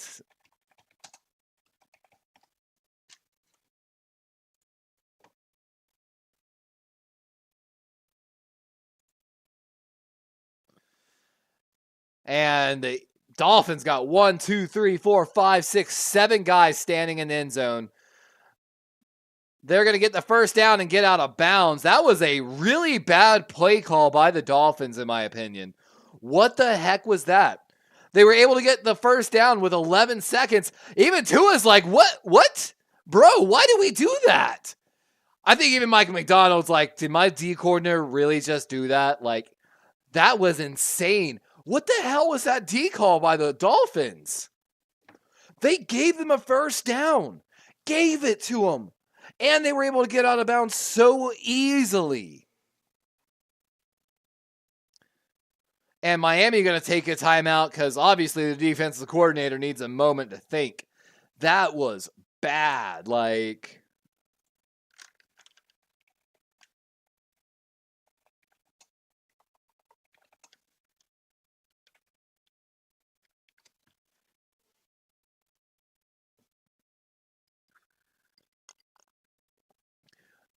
What's a pirate's favorite restaurant?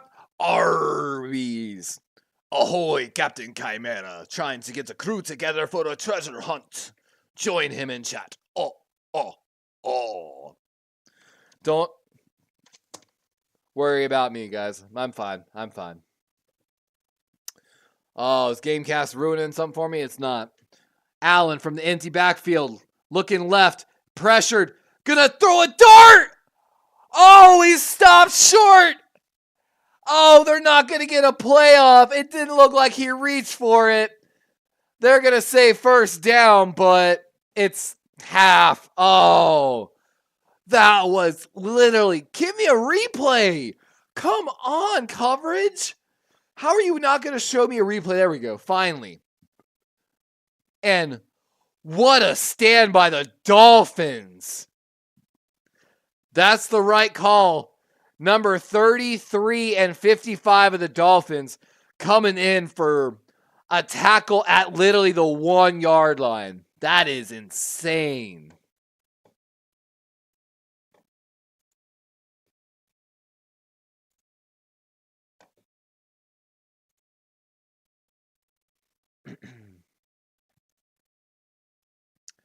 A crew of pirates and raiders checked their flintlocks and sharpened their cutlasses as they disembark for Black Heart Island.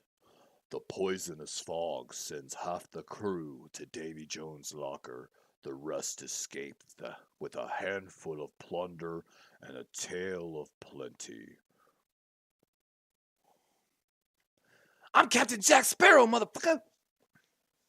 But, if y'all didn't see today, of course, Sam Laporta said a little bit of history earlier today, breaking the reception record for rookies, 83 catches, 889 yards, becoming the 3rd ever rookie in NFL history in his rookie season to break double-digit touchdowns, joining the likes of Mike Ditka and Rob Gronkowski, of course.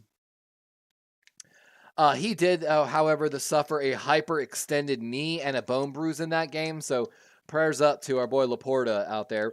Of course, Puka Nacua of the Rams not only breaking the reception record for rookies, wide receivers, but the yards.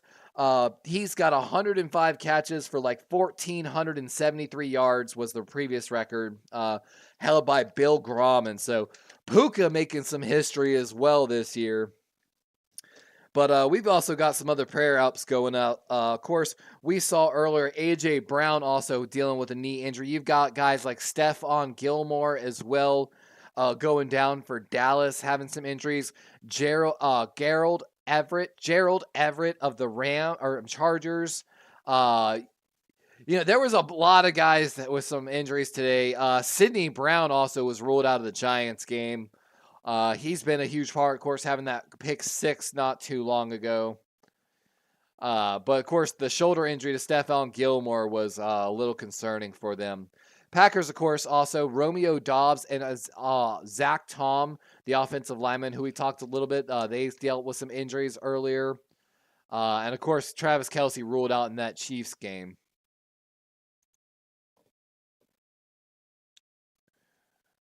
Chimera says, terrible decision making overall by Allen lately. Even beyond the interceptions, he's overthrowing or underthrowing everyone these past few weeks. Yeah, he overthrew. Tyreek was wide open earlier. That was heart-wrenching for Bills fans. Of course, he hit him really well on that one throw. But I want to address, like I said, the first 2 interceptions. So the first one was absolutely a miscommunication by the wide receiver on the left side. I watched Allen give him the signal, and then Allen looked at him afterwards trying to talk to him.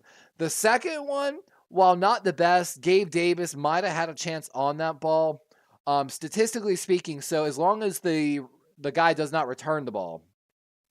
If that was an interception, I think a punt was coming regardless on that play. And if so, the net gain from a punt and an interception in the end zone is like 5 to 15 yards max. So my guess is, statistically speaking, actually, it's wiser to take that shot in the end zone right there, even if it gets intercepted, as long as it's not returned. But, if he had hit that long ball to Diggs at one point, it would have been a completely different game right now. Christopher says, when will we know the MVP? Actually, that's a good question. Let me see if I can find something on that.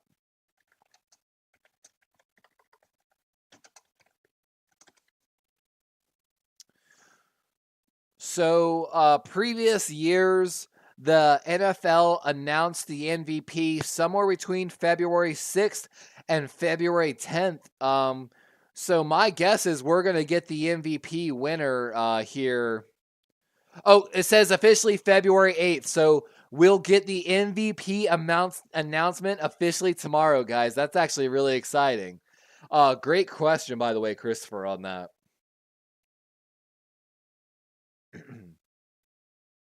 I think you can. Let me double check. I've noticed, Azo, that the betting bot is not telling people that the bets are going in, but I have noticed that they're going in.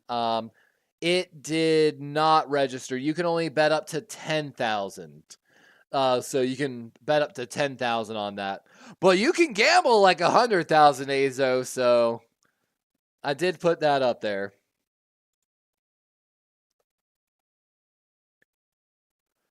Peatland, looking at the chat game, P's a letter, R is a character or letter, T's a letter.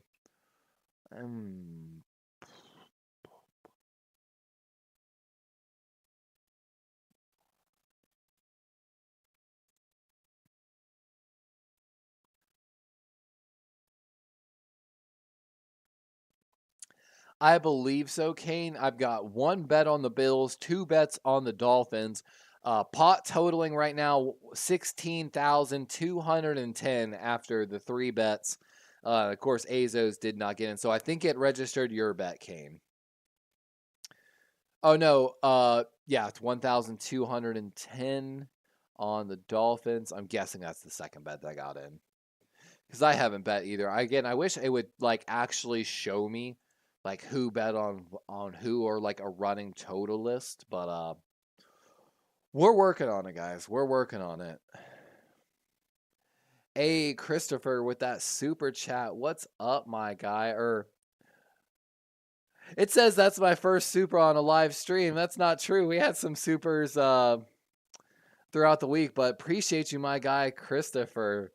It's recognizing you as the first ever super chat. That's fucking kind of cool. I just bought something. What did you buy? The membership's $2.99. I'm so confused. Maybe it was my first ever super. Thanks. Either way, appreciate you, my guy. He says, "You already know."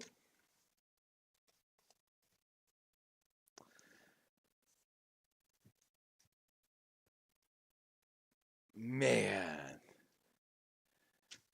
Ooh. They're saying the game with the Chiefs hosting is going to be exclusively on Peacock. Cannot watch it on NBC. That's huge. And there's my super chat officially recognizing the Christopher with that little Lamar swag. You feel me? Okay, K Lane got it, the S in the right place. And so it's not start. Is it spare? Is it spare? Wait, no, there's no E. Oh, I'm so stupid. I'm sorry. I messed it up. I'm sorry. I hope it doesn't register that. And there's no T in there. Oh, I'm an idiot. Please don't register mine, Streambot.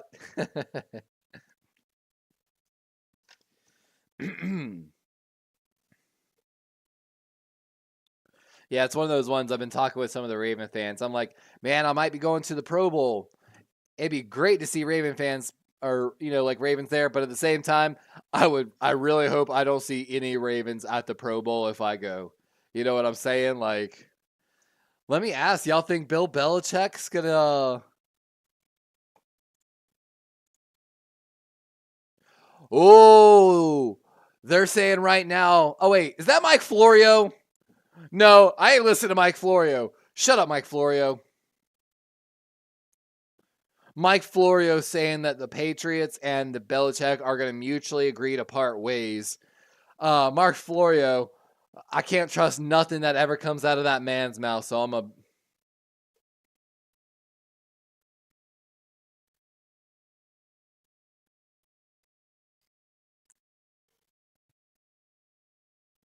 Oh, I think Cade's got it there with sport. I think that might be it. Man, look at all the games. Philly Eagles. Little bit of seeding going on here. Basically, who plays the Steelers? Oh, could there be a rematch potentially of Bills Dolphins? What? Is that how that would work?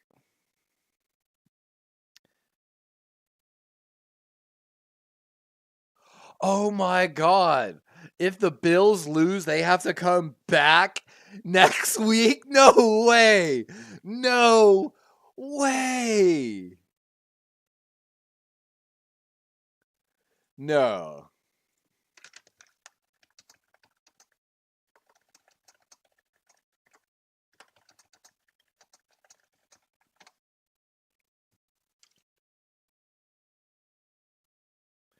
That's nuts, guys. So of course, if of course the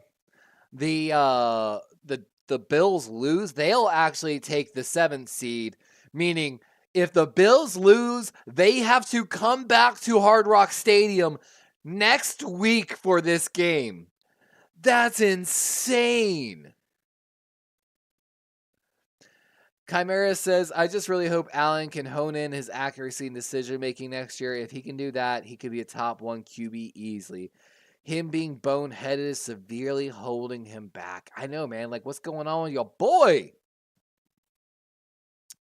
Josh Allen, let's hang out together. I got some great off-season training regiments. We'll go out to Colorado. We'll go run some sand dunes together. Bring out some wide receivers to do leg day because they need it more than us. Everybody other than Stephon is coming. Stephon can come. He just doesn't need to.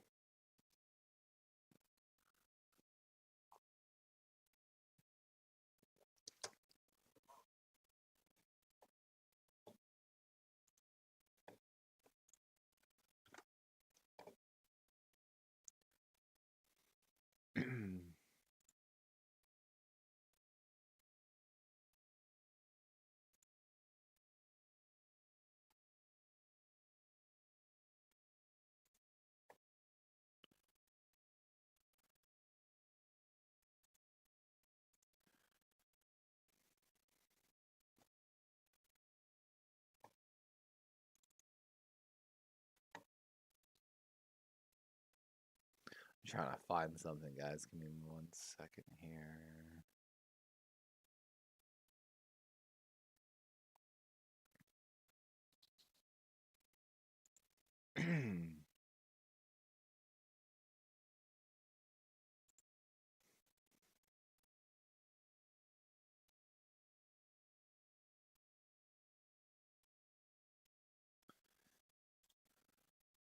I got something for y'all here. Give me 1 moment here.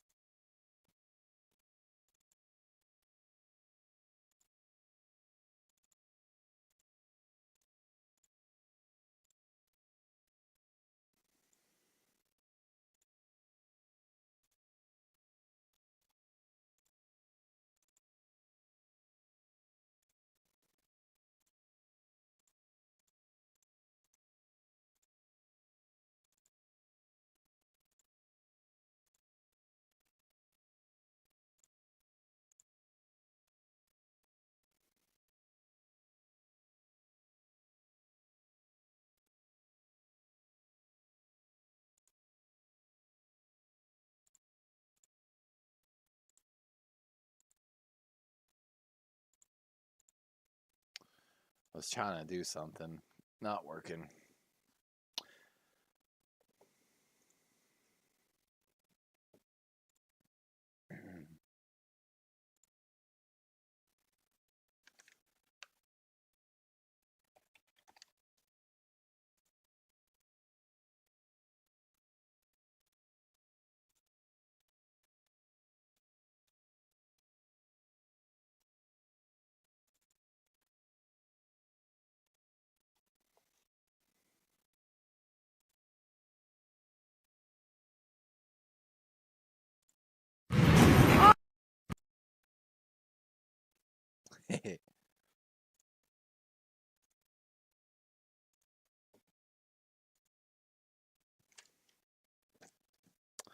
But what up, guys? What up?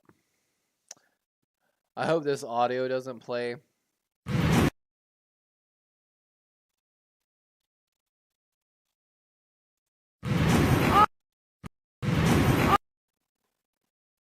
That's your boy.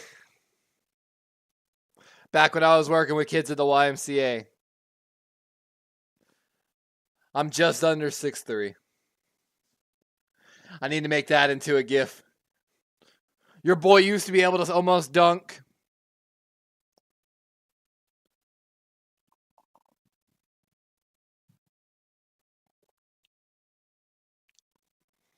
Josh Allen trying to come out here like, ugh.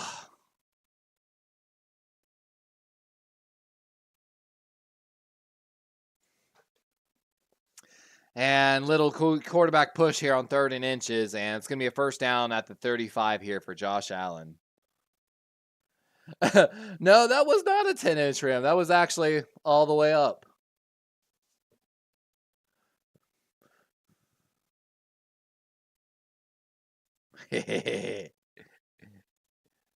Shh, let me have it. I got another one for y'all here. I got a fun one.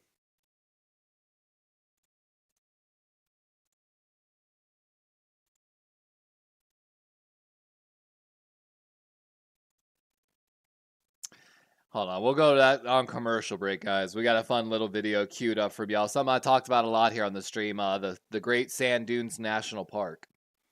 I've got one of our videos from it, so make sure you stick around for just a moment. Well, once, of course, like I said, we get on commercial break, I'll pull that up.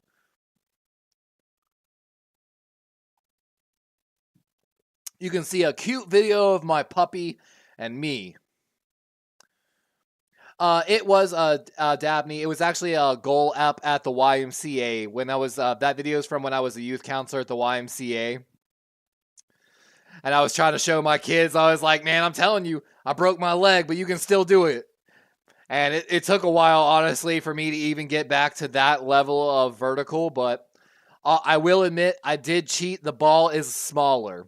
And oh no, Van Ginkel's down for Miami. And they've already lost Bradley Chubb, Jalen Phillips. Like, this would be heartbreaking for their playoff chances. They lose another very valuable edge rusher. Yeah, give me 1 sec here. All widgets. I'm going to try to bring I'm trying to figure out what's causing that to, like, have issues. You know what I'm saying? Game widgets.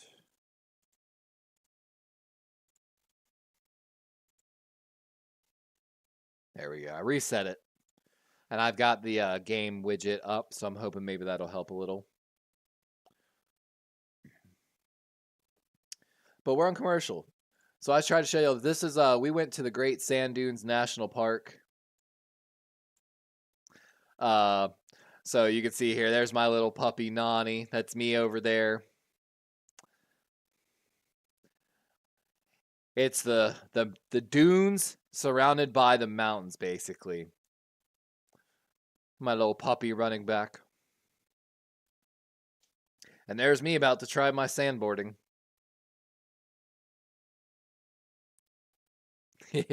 You want to talk about a leg day, guys? You haven't done leg day till you've done the dunes, man. Like, it's crazy. And there we go. Looks like it's starting to register the guesses again, so give it just a minute.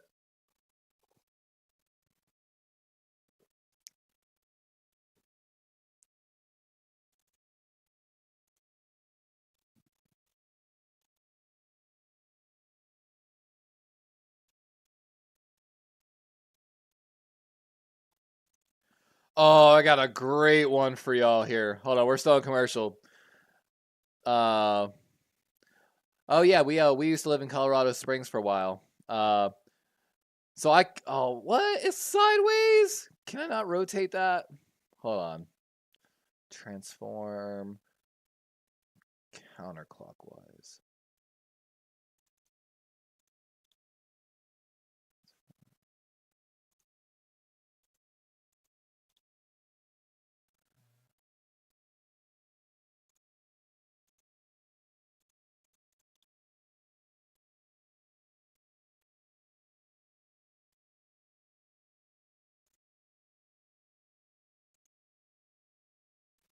And I'll only play it sideways. I came out and these were my two cooks were having a fight in the parking lot. Just playing around and having fun.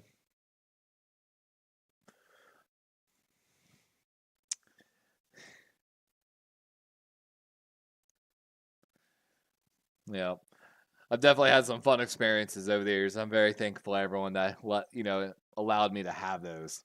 But like they said, they're right there.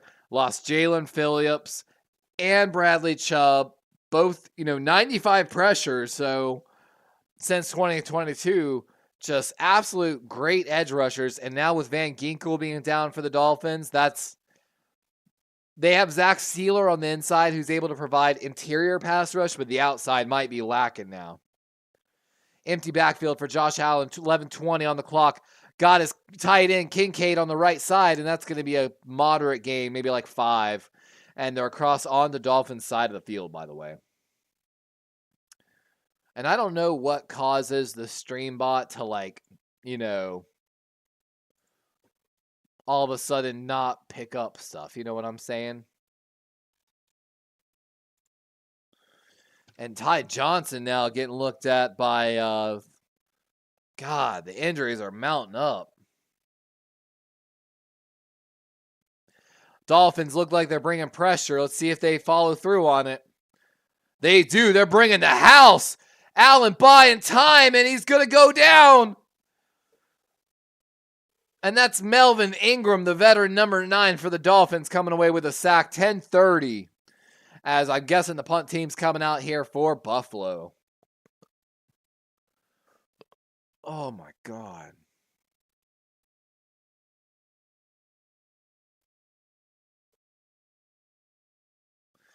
Oh, I'm excited for dinner, guys. I don't know about y'all. If y'all have eaten already, let me know what y'all ate.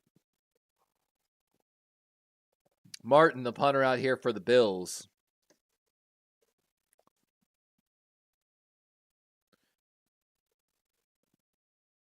High kick and fair catch at the 15 as Miami gets ready to start here in the third.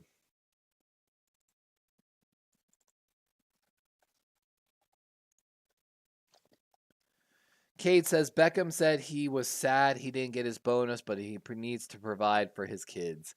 I know, right? I don't know if y'all saw. Of course, Clowney got his sack that basically hit his qualifying bonus for like 750 million. There was another player though. I forgot what team hit their qualifier, and I think it was the Chiefs game. They were celebrating hard. It was like a 1.2. Oh yeah, it was. It was Chris Jones of the Chiefs, the defensive lineman. When he got a sack earlier, he was celebrating because apparently he hit, I believe, a $1.25 million qualifier in his contract. Did Van Ginkel get up and shake it off? I don't know, honestly. I didn't see him come off the field. Let's see if I can get an injury update on him real quick.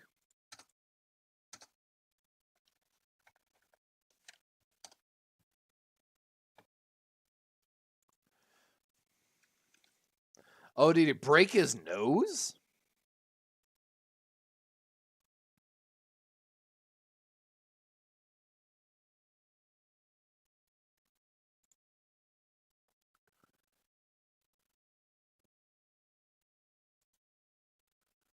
That's from December 18th, so they haven't given us an injury update on Van Ginkel yet. Kate says beef stew. Considering we got like a foot of snow and it's 25 degrees. I know everybody's got getting hit by that winter storm right now, except for us down here in Florida. It's one of the bonuses. If Buffalo does have to come back in a week for this playoff game, at least it's really beautiful weather down here. And I'm sorry, guys. I don't know why it's not registering like the things. Like, I don't understand.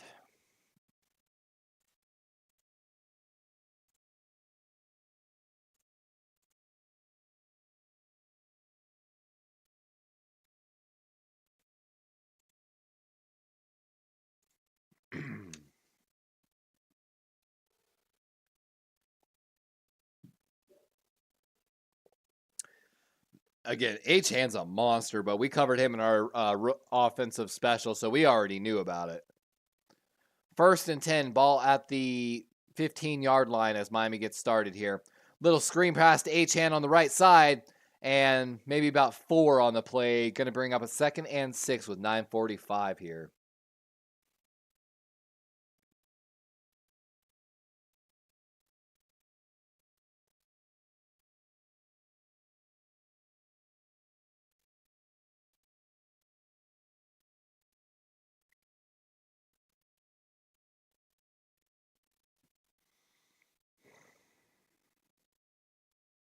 And again, we're covering this game because we might see both of these teams potentially in the playoffs. So, little pass right and just Hill, not the receiver, but it looks like the tight end, number 89, gets absolutely just decleated. K Lane became the 2nd ever official member here on the channel. Let's go, my boy Cade. Welcome to the flock. Of course, not only do you get the custom little badge now besides your name, but you, of course, get access to custom little emojis. You should see some of those in your options now, by the way. 3rd and 3. We're 2 out of 10 of our member goal, by the way, after that membership. You can see that at the top right side of the screen. Kate's like, I just want to play the word game. Please register my votes, Streamlabs. Like, what is going on with that? Like, do I need to refresh the bot? I'll refresh the bot again, but I don't think that's going to matter. K Lane just sponsored. Let's go. Like, we're trying to really get that membership rate up because I know that membership rate probably has a lot to do with the way YouTube does its algorithm. And it's why we're pushing to try to get that membership so freaking hard. Like, Punt team out here for Miami. And good punt out of bounds, what looks like around the 25, 24-yard line. Buffalo going to come out here 7:42, so halfway through the third quarter. And again, let me know, guys. They're predicting like how many? Hold on. 1, 2, 3, 4, 5. 5 quarterbacks in the top 12 picks, according to PFF, in this next 2024 NFL draft. I don't know. What do y'all think? You think that's going to happen? I mean, it's a great sign for all the teams that don't need a quarterback, like the Ravens, like the Dolphins, like the Bills, teams that are settled on their quarterback situation. That's great news to hear, just because it just means that these great skill positions will get pushed further down in the draft. Actually, let's talk a little bit about the draft potentially of, hold on.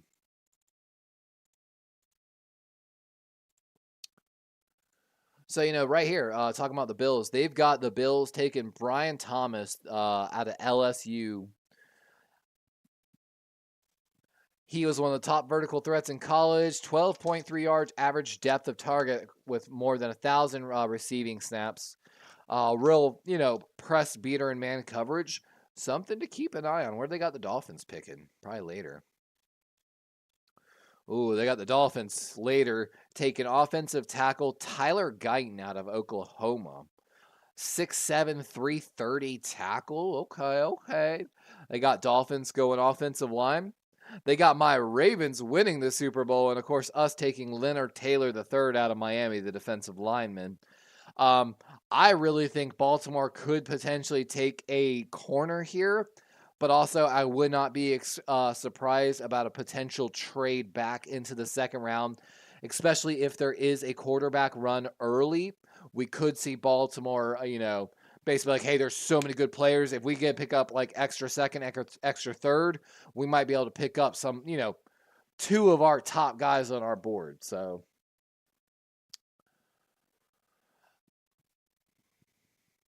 Ryan the Aces says, so close. Oh, that play. Kate says, you're welcome. Love your content. You do well at commenting on both sides of the ball. I try, my guy. Ryan says, like 5? 5? Maybe I can see 3, but 5? Oh, my gosh. Let's see if Josh Allen can get something going here, though. Like, down here in Southwest Florida, it's beautiful, by the way, outside right now. Took my dog for a walk before the stream, getting ready for dinner and everything. I think my girlfriend's getting ready to put the potatoes in the oven because we're making rotisserie chicken, baked potatoes, green beans. Tonight, it's one of our favorite little, cheat meals, kind of. Oh, Kate's trying to duel me in chat. He said, I'm a member now. Duel me, son. You know I'm accepting. Coming for the king. 2nd and 9 here. Stack formation right. Keep an eye on it. Allen looking left. Coming back to the middle. And oh my God. Threads the needle to Sheffield Sr. again. Supposedly the former Dolphin, actually. And what a throw by Allen. And taking down Cade Lane. 1-0.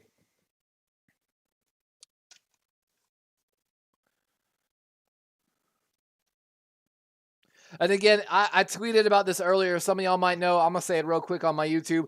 Shout out to Toby Nigwe. Got the deal with Reebok, my guy. I'm really excited for Toby and his deal. Big blessings. You feel me? And play on the right side here. That's Shakir. But we've got a flag on the play. So play might be coming back here on a holding call. Let's see what it is. And for those that don't know about Toby Nigwe,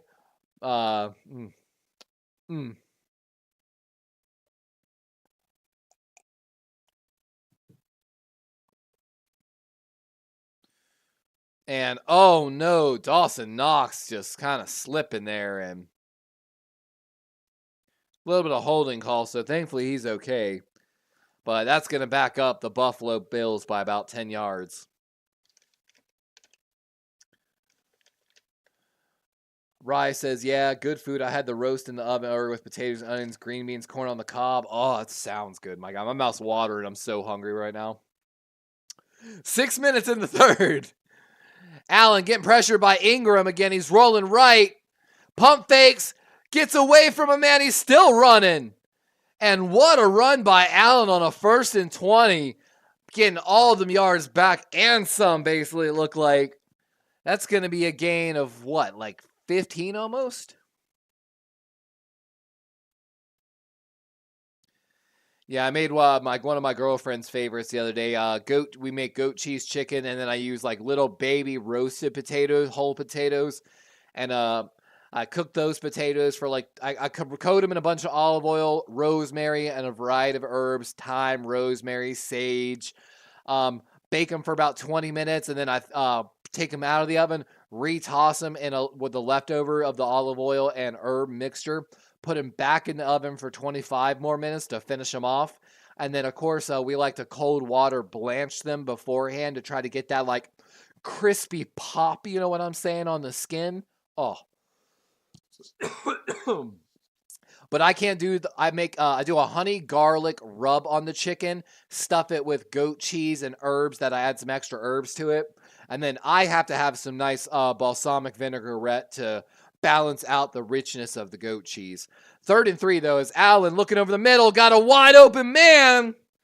And Dalton Kincaid continuing his huge day, signaling the 1st down as one of the Dolphin players takes a swipe at the ball.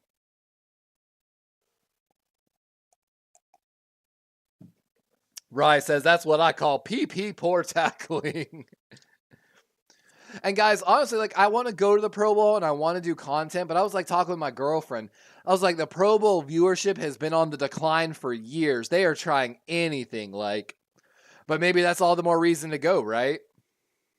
But I like I said, I'm trying to figure out the cameraman situation. Rye the Aces says, LMFAO, I ate already. You got me thinking about the next meal already. I know, right, man? I'm starving. Whew.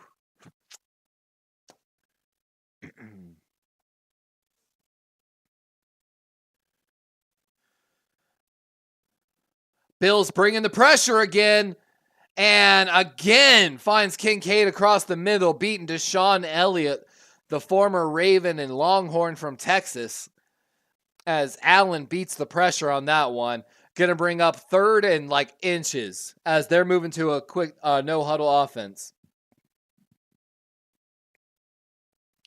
Cade's all about that goat milk, apparently, and goat cheese. Says his grandparents had goats and got to have the fresh stuff. Oh, that's that good stuff, my guy. I joke I would love to own like not only like rescue for like dogs and various animals, but you know, just me and the girlfriend joke all the time about like the farm life slightly. Rye says, you ever put a roast in the crock pot on slow for 8 hours with potatoes, carrots, onions, and peppers? Now yeah, that's always good, my guy. You can't ever go wrong with that. Like, and again, Cade, I don't know why it won't register like. I wonder if it only allows like one guess per person for each word. Hold on, let me try. SL Game Realm. I'm going to wait till after.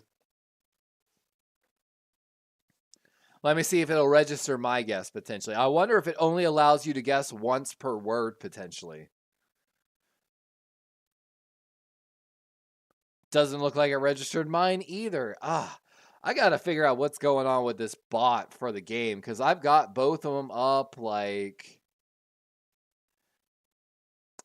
I might just have to take it down if it's, you know, not working.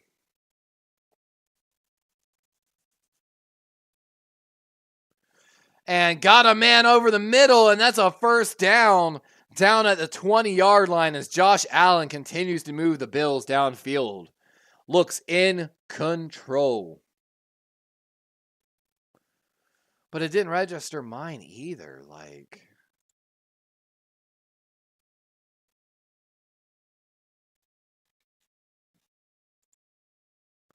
I'm going to reset it again.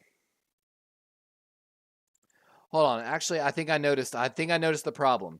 It reset the poll timer from 10 seconds to 3 seconds. So I reset it. Try it again now. And Brandon Jones, the safety for the Dolphins, making a big tackle there. 50 seconds left in the third. Bills in a second down now in the red zone.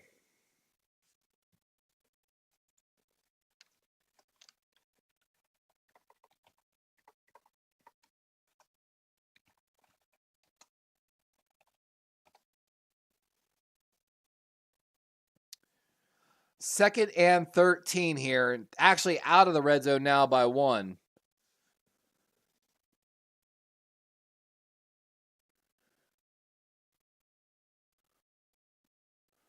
You got to love how it REAL. Okay, it does say yep.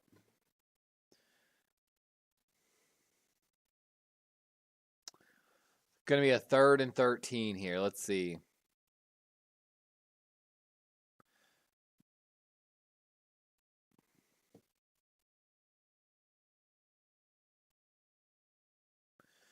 Rye that says, if someone asked you this, couldn't say no to either question, would you rather live stream golf or soccer?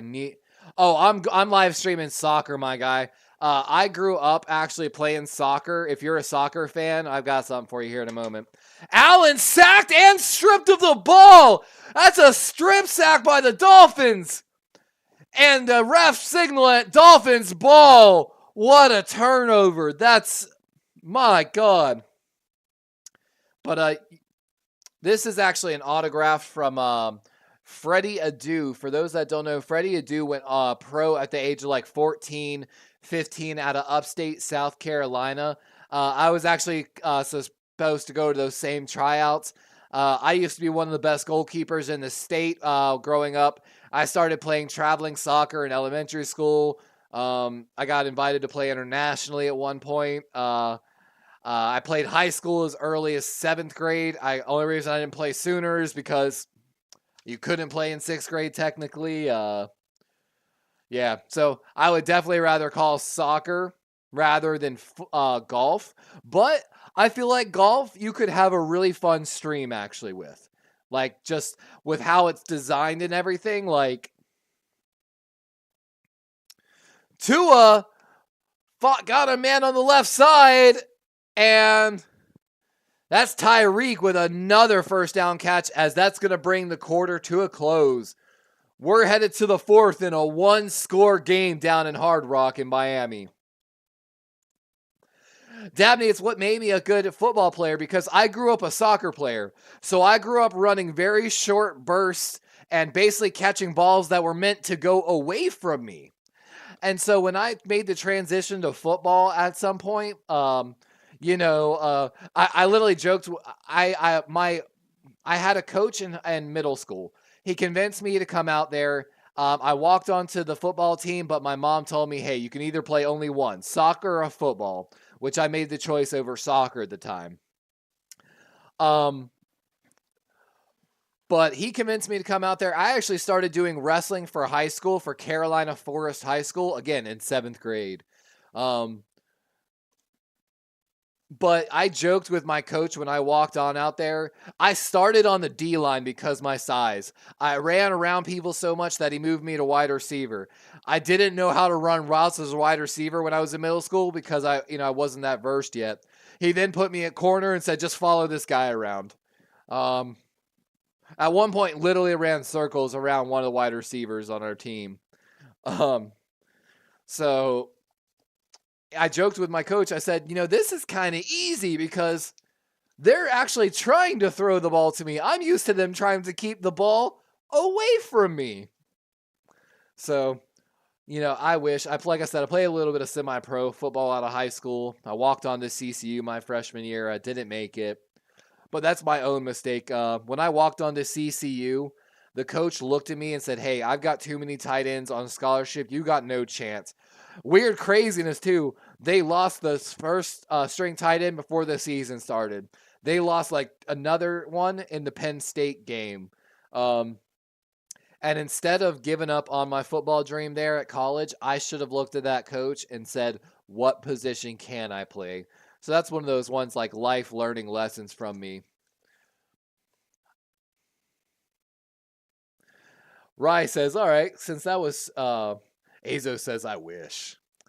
Uh, Rye the Aces says, okay, since that was too easy, I got to make it harder. Would you rather call the live stream of motocross biking or ice skating?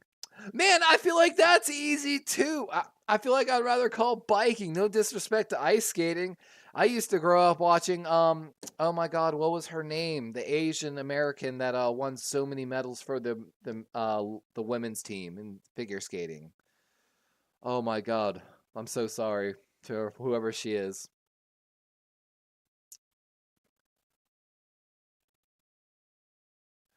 Oh yeah, Azo, our governor is wild here in Florida. Don't even get me started on him. What's really funny, guys, is my girlfriend's last name is DeSantis, and we live in Florida, where Governor DeSantis, is in charge. So we sometimes, every once in a while, when we have to say her last name, like picking up medications, they always give us a weird look. And we've had a few people that are like, "Wait, are you like DeSantis, like the governor?" And I always like to joke with them. I don't say yes or no. I look them dead in the eye, guys. When they ask, they're like, "Wait, like the governor?" And I lean in, stare them at them, and I say, we don't like to talk about it. I don't say yes and I don't say no.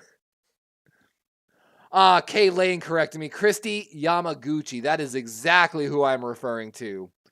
So thank you for correcting that. Rye says, I know you're not talking about Nancy Kerrigan. I know, her worst enemy. Spot on. I know y'all got the spot on women's figure skating calls here in the chat. I'm loving it. And they're challenging this catch. I'm sorry. Oh, I'm dying, guys, on that one. Dude, honestly, I would love to go snowboarding. I like to joke, since we're on commercial break. Again, one day, guys, when I write an autobiography, it's going to be a bestseller. I literally had a Disney story. So my first ever travel assignment working for Delta Airlines was I went to Marquette, Michigan, which is actually where I met Steve Mariucci, the former 49er legend. But in Marquette, Michigan, I was up there while Delta Airlines and Northwest Airlines were merging together. So Delta sent me up there to ensure a smooth and proper transition and basically like solidify the training that, in the new systems for Delta and Deltamatic, Delta Term, whatever you want to call it. So while I was up there, though, the manager, the station manager, really great guy, was trying to convince me to transfer up there, for a promotion. And as part of that, he convinced, because I was there for like at least a week, he convinced one of his employees, like I should say, paid them. He basically told them, hey, take Levi snowboarding because he's never been before because he's from the beach, and bring me the receipts and I'll cover it. So my station manager in Marquette, Michigan actually paid for someone to take me snowboarding. This girl took me on one run, and then her and her girlfriend went to the bar. So your beach boy was left out on the slopes by himself, like falling, eating snow constantly. And I remember I was sitting there, just sitting in the snow, like, God, why can't I get this? And shoot. Here comes like this little 14-year-old Asian American kid, just plops down beside me and, just has a little story with me, talking and stuff like that. And this little young kid, actually showed me how to snowboard, taught me how to snowboard out there, having a good time. And I literally joked, I was like, this is like a Disney story right now, legitimately.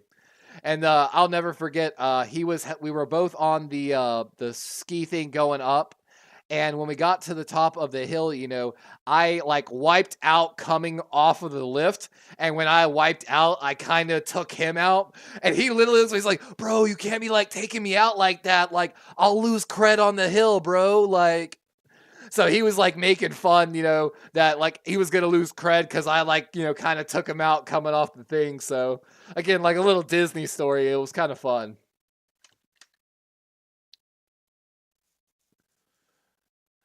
I was wondering, Azo, if you were behind. Tua going deep left and off the hands of Wilson. Great coverage by Benford, number 47 of the Bills. And we've got a flag on the play. As Azo said, don't nobody ask what's in my cup. Can we talk about Brooklyn Nine-Nine? Such a great show. By the way, this game is presented on Sunday Night Football, presented by Peacock on NBC, who of course also owns the streaming rights to Brooklyn Nine-Nine. Absolute awesome show. I was so sad that when they finished it. Jake Peralta, and RIP to our man, Captain Holt, by the way. Andre Bauer passed away this year, lung cancer. I'm going to crush you like a can of Diet Seltzer water, boy. Come here, boy. Step into a Slim Jim. Oh, yeah. Some Macho Man Randy Savage. And, a blindside block on number 30 of the Dolphins. And that's going to back them up. That's Ingold, the fullback of the Dolphins. Of course, one of their numerous Pro Bowl nods. I believe 6 Pro Bowlers on that Miami Dolphins roster, if I'm not mistaken. What's crazy, Rice, is this game on Peacock is 7 seconds behind NBC's TV broadcast, I've noticed.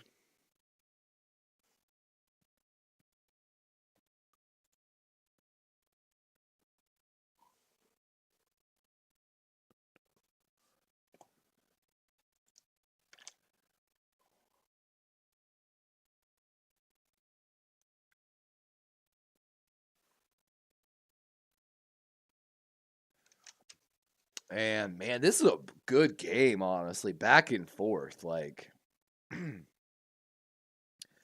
I wish I could see what that play calling list looks like, to be honest with you. And on this next commercial break, honestly, I'm going to go grab a drink. So, because your boy be looking at this empty cup like that baby looking at a beer.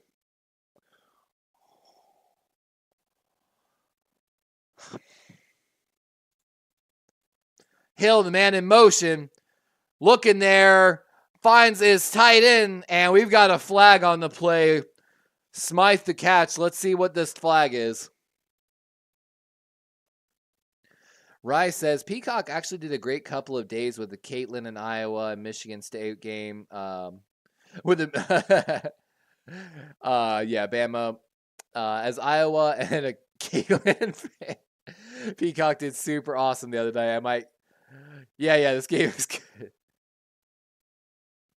Offense, a penalty on the Dolphins again. Another man illegally downfield.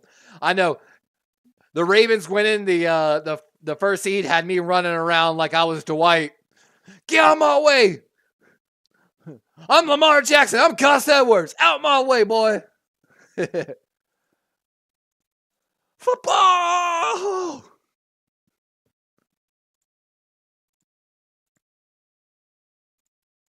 We queuing up the gift, though. And, oh, God! Wait! He's on the way! Punt return, he's taking it back all the way! Hardy, number 11 of the Bills! And just like that, that's a 100-yard return at least. Oh, my God! Bills Mafia is losing their minds right now in this crowd. Let's watch the replay, guys, before we go grab another whiskey. He catches this ball at the 5, maybe 4-yard line. Breaks one guy's ankles up the middle, down the left sideline, and it's in a foot race. And at the 40 of the Dolphins, he starts taking his foot off the gas. and runs it all the way back. That's a 95-yard, if not 96-yard punt return for a touchdown. And there's a Miami player down as well. But barring the PAT, that's 14 for all.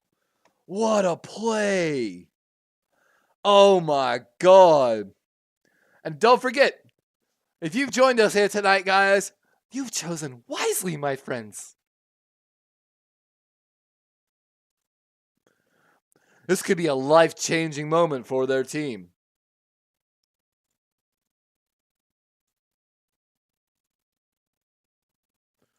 Woo!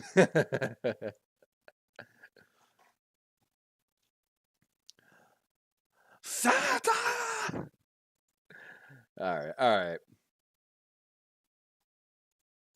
But we're going to be right back, guys. We're going to pour another glass of whiskey. As they're on a commercial break for the injury. We'll be right back. Congratulations, Bills, on that return. That's so clutch.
Oh, they're talking about the injury. He ended up taking out his own player. Oh, no. And a Dolphins player took out his own Dolphins player, resulting in that touchdown. That's nuts. Rye says, bro, you look kind of like that WWE wrestler Sami Zayn a little bit. Shh, don't tell anyone, God, man. You know what's funny, guys? I thought about going to a Comic-Con thing, and man, dude, I kind of do look like him. Especially if I actually let my beard grow out a little more or cleaned it up. Like, I need to get that little Scottish cap. Yo, he's not. Hey, he's 39, 212. We're close to the same age, close to the same weight. I grew up a wrestling fan. I actually, I used to love Goldberg, Sting, Rey Mysterio, like back in the old days, you know. But I thought about going to a Comic-Con, guys, and it's kind of hard, Comic-Con wise, trying to, you know, find a big, tall, ginger character to play. You know, there's not a lot of them out there. But then I thought of one. I was like, I can be Escanor from the Seven Deadly Sins. It's gonna be my cosplay. I'm gonna run around as Escanor. Why would I be? Why would I feel anything from someone who's clearly weaker than me? 1342 though, and oh my god, that cut. Pitch going left, and Achan gonna lose 3 yards as number 7 Johnson's there. Chimera says, genuinely, I've never been so dead inside after a punt return. I have no confidence in the team to go to the playoffs. We not even make it out of the wild card round. Man, that's rough. Kate says, been to several Comic-Con events in Utah. Bro, that's funny. Me and my girlfriend have talked so many times about like how much we loved Utah. We drove through Utah on the way to the Grand Canyon. Like, oh, Paul Bunyan would be such a good one, Azo. That's hilarious. That's a good one, my guy. I don't know. Let me ask, guys. He brought it up. Oh, of course, it's. Do I look like him? Hold on. Let's get the. That's right hand.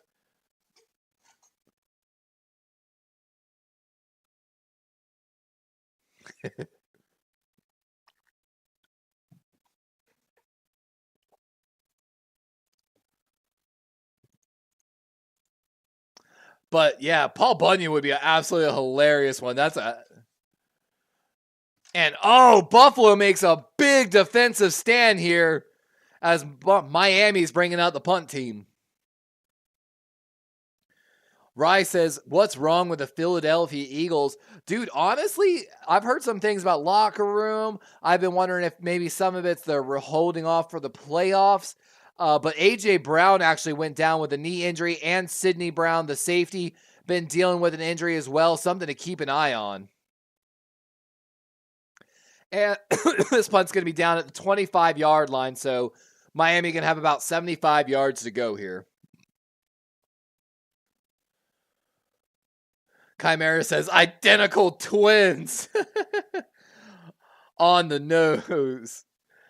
I know, right? Like, legitimately. So, guys, so what you're saying is now I have to go find a WWE event that guy is at, and then I have to try to do, like, you know those videos, I don't know if y'all seen them, where they, like, try to get backstage, like, hey, I look like such and such NBA player. Some guy actually got banned, I think, from the Warriors arena in the NBA because he snuck into, like, a Warriors or Lakers game, if I'm not mistaken.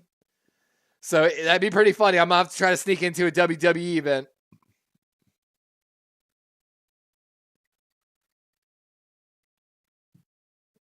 Hey, Chimera, it ain't over yet, homie. Don't give up yet. It ain't over until...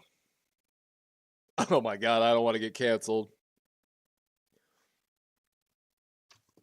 What was the singer... I forgot her name, that she had the sexual, like the weird charges against her for like, in Europe, the big, black lady. Oh my God, I'm trying to think of her. I was going to say, it's not over until she sings. Oh, diving effort by a Dolphins player trying to take Cook down in the backfield, and he's able to get off the left side. Going to make this a 3rd and short as, hey, it's okay, Chimera. Like I said, it ain't over. Your boys be working, bro.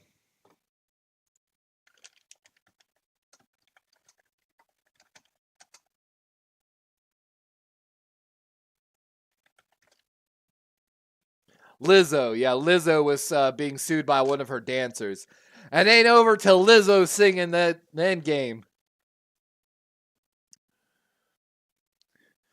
3rd and 1. Empty backfield here for Allen. Might see that quarterback draw we saw earlier. We are. And they've got it. 1st down. That ball's at the 40-yard line of the Bills. Cade says, tell you one thing. John Cena is a genuine good guy. Would recommend meeting. And that's what I've heard. He does a lot of work for like the Make-A-Wish Foundation. I don't know if anyone's done more work with them than John Cena.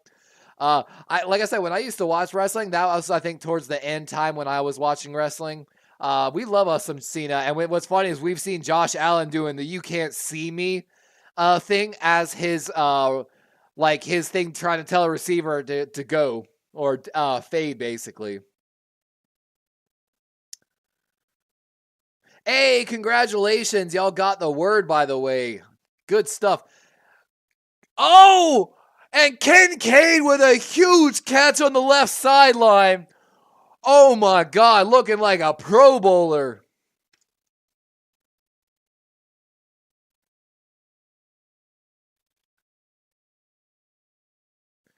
Well, the thing is this. Let me take a look here. Hold on. I got you, Chimera.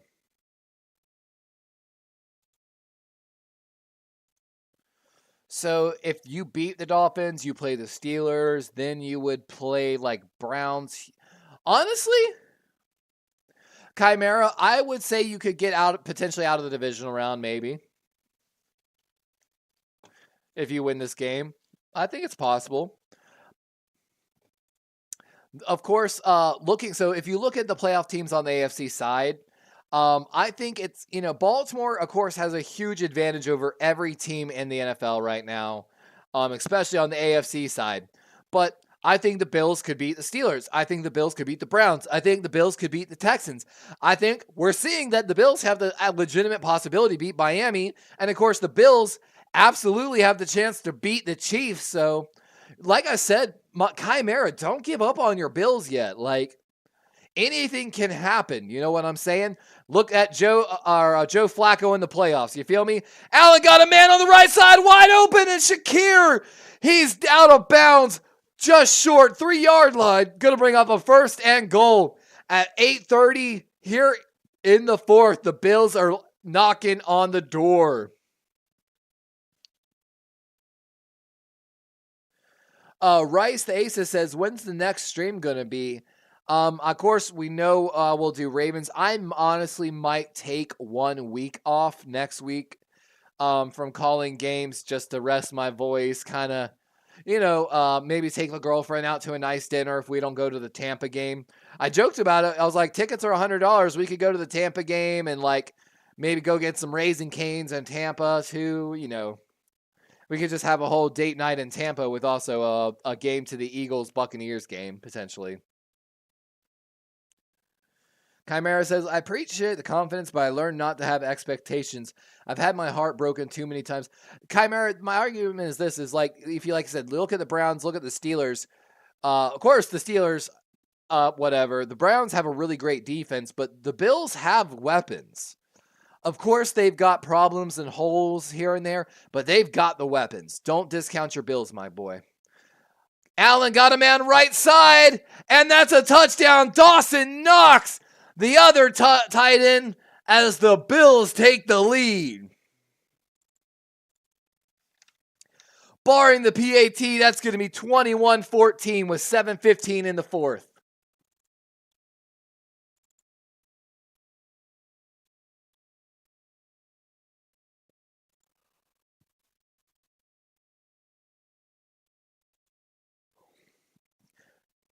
Chimera says, take the week off. You earned it, man. I'm trying. Like, honestly, I've told y'all a million times. Every week I've got, like, doubts about whether even keep going on the stream, honestly.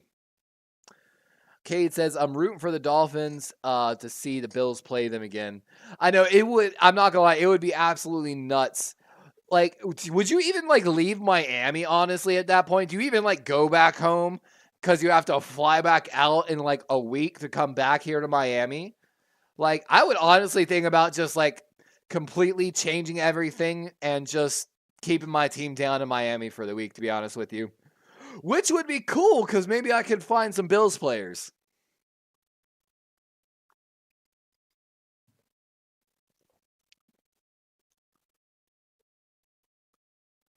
Like I said, we might actually go to that Tampa game just to have some fun. Tickets are on sale right now for the Tampa Bay Buccaneers Philadelphia Eagles game. Of course, going to be hosted in Tampa. Cheap tickets are going for like $100. You know, might be a little crazy.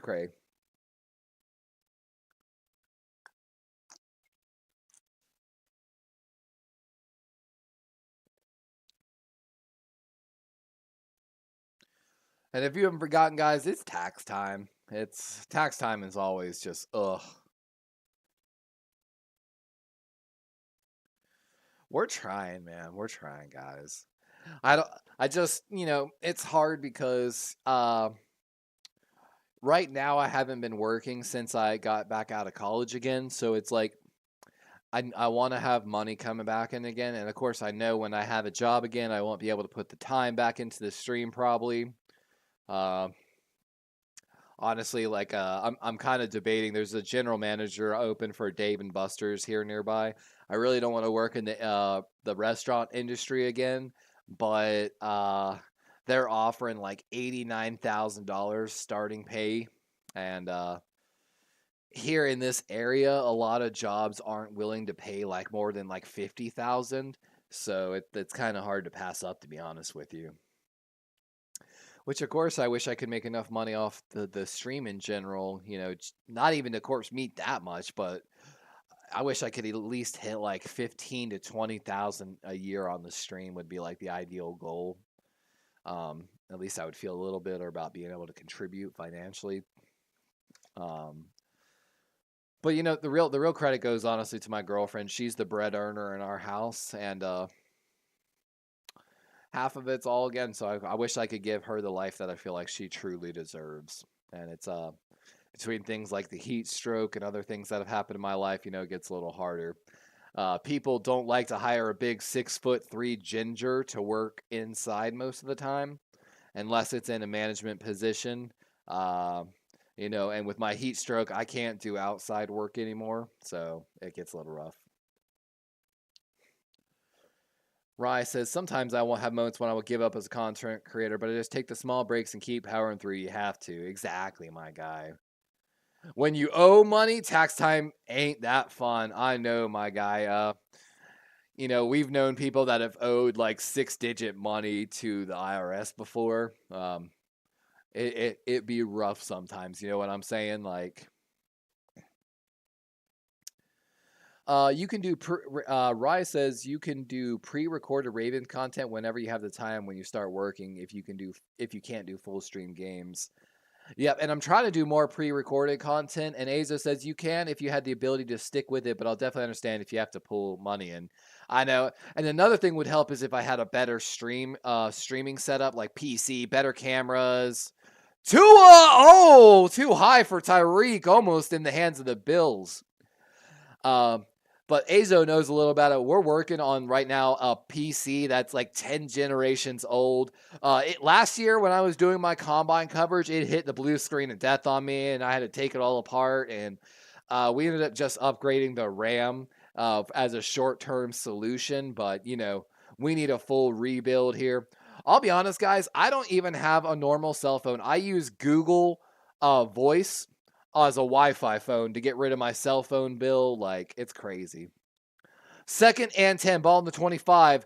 Tua looking left, back right, scrambling out to the left, and he's able to get that to his man. That's Chase Claypool.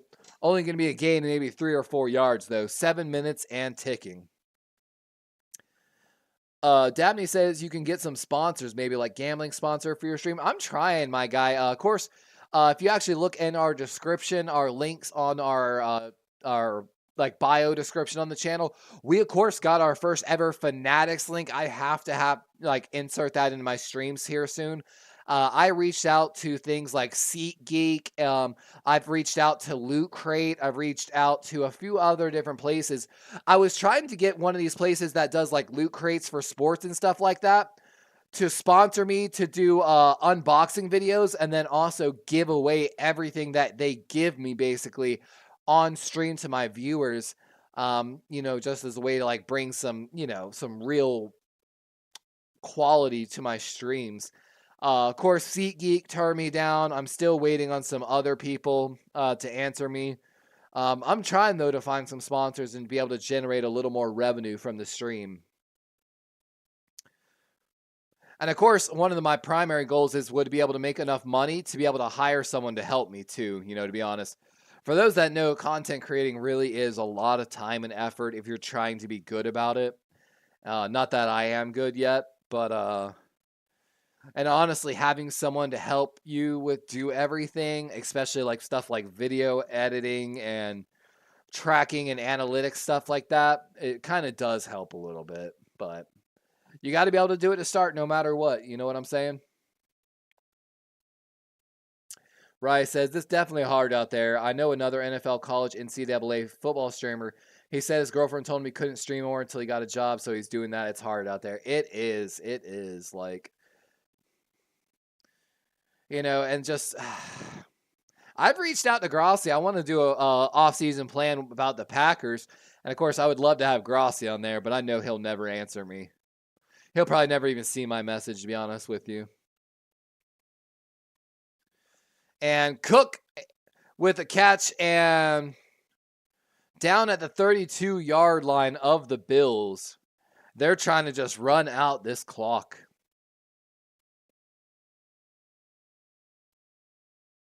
He faked a spin move, basically.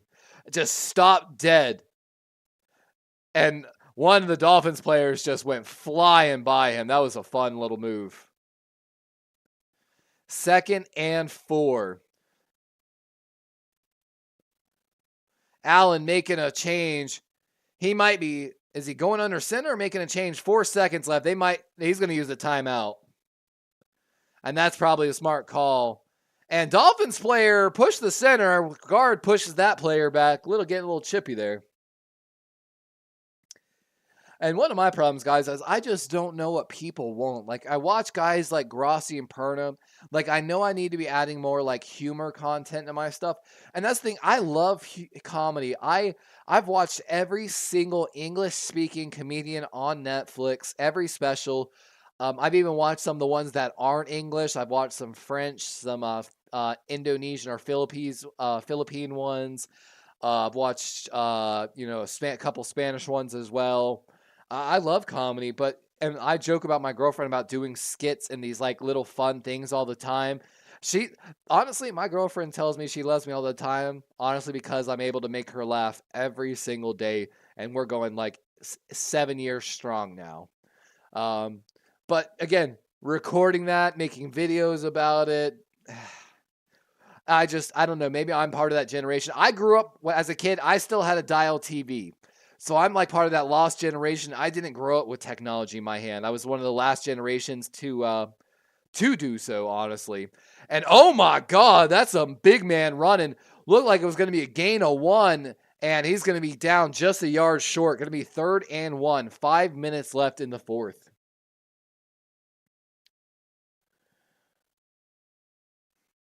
Dabney says, Miami coach several times this year has looked lost. I know he's good, but they've been blown out a few times. I know. I agree. Honestly, guys, I live down 2 hours from Miami. Again, we talk about it. I would love to be a scout for an NFL team. I actually applied to several different jobs with the Miami Dolphins at one point. Because you got to be able to get your foot in the door somewhere. Of course, I would love to be Baltimore, but I love Mike McDaniels down there in Miami, to be honest with you. I love the energy he brings. I've got so many clips of Josh McDaniels, funny little clips. So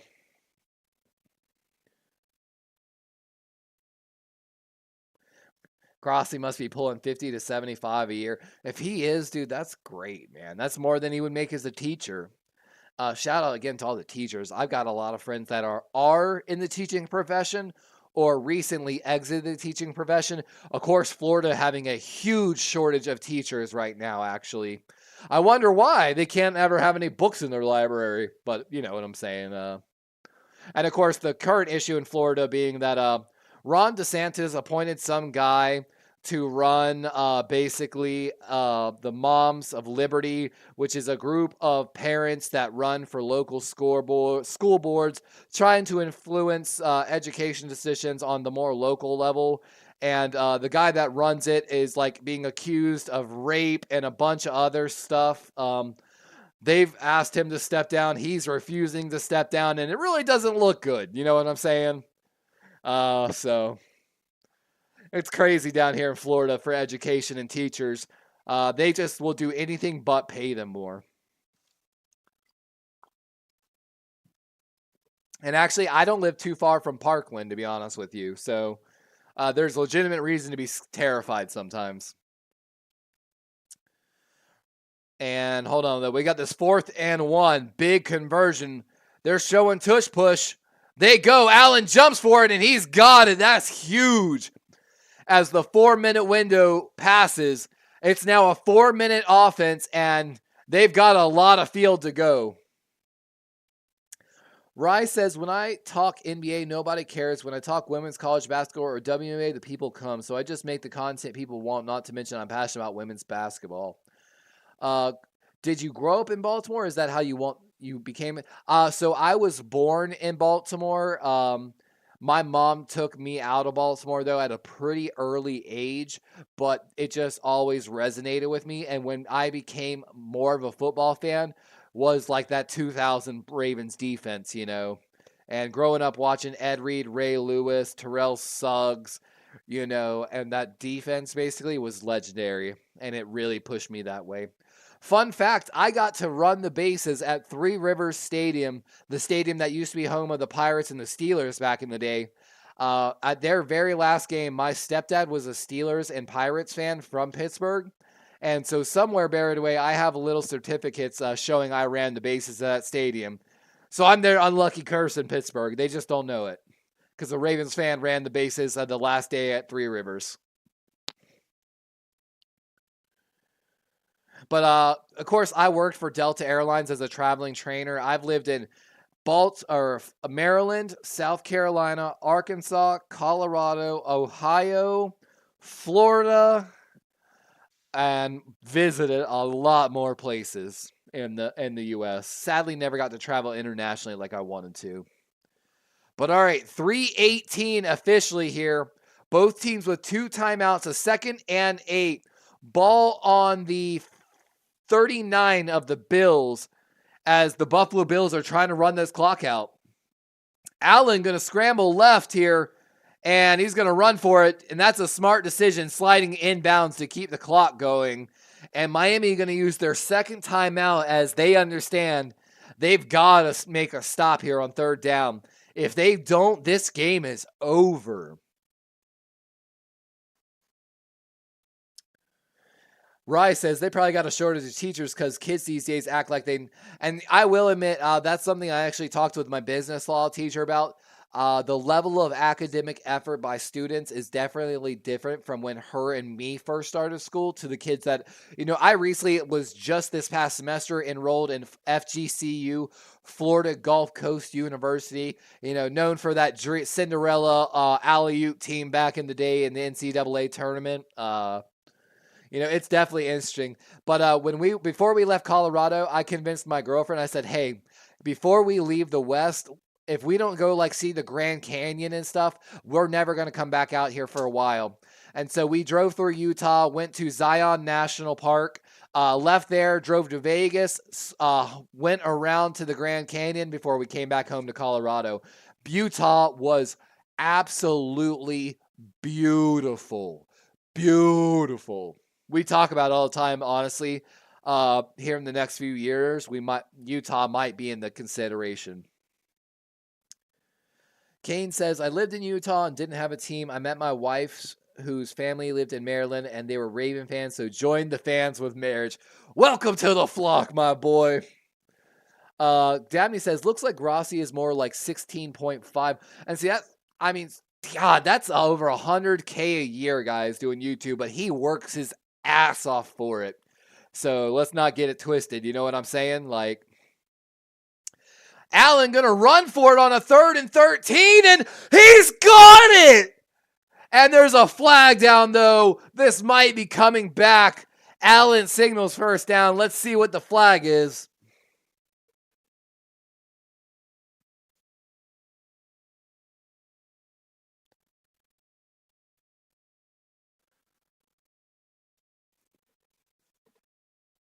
And it's holding on the defense, so that's going to be declined. First down, Bills. And with Miami only having one timeout, they still have a very small chance with the one timeout. But they just went from like maybe a minute and a half worth of time potentially getting this ball back to literally a 30-second window. Absolutely have to stop Buffalo in this sequence of possessions, but that's rough.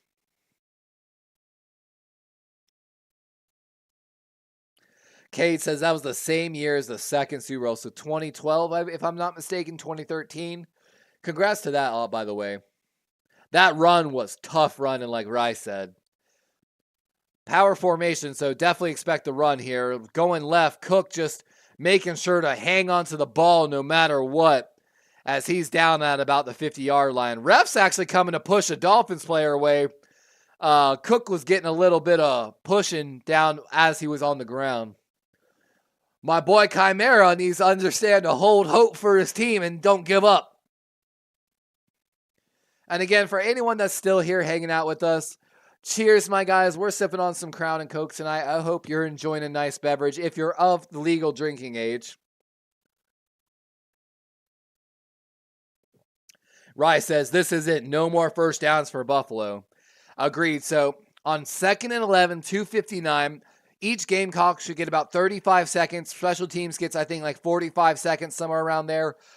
So if no first down is gained, second down, third down, fourth down, that's at least a minute 15 off the clock.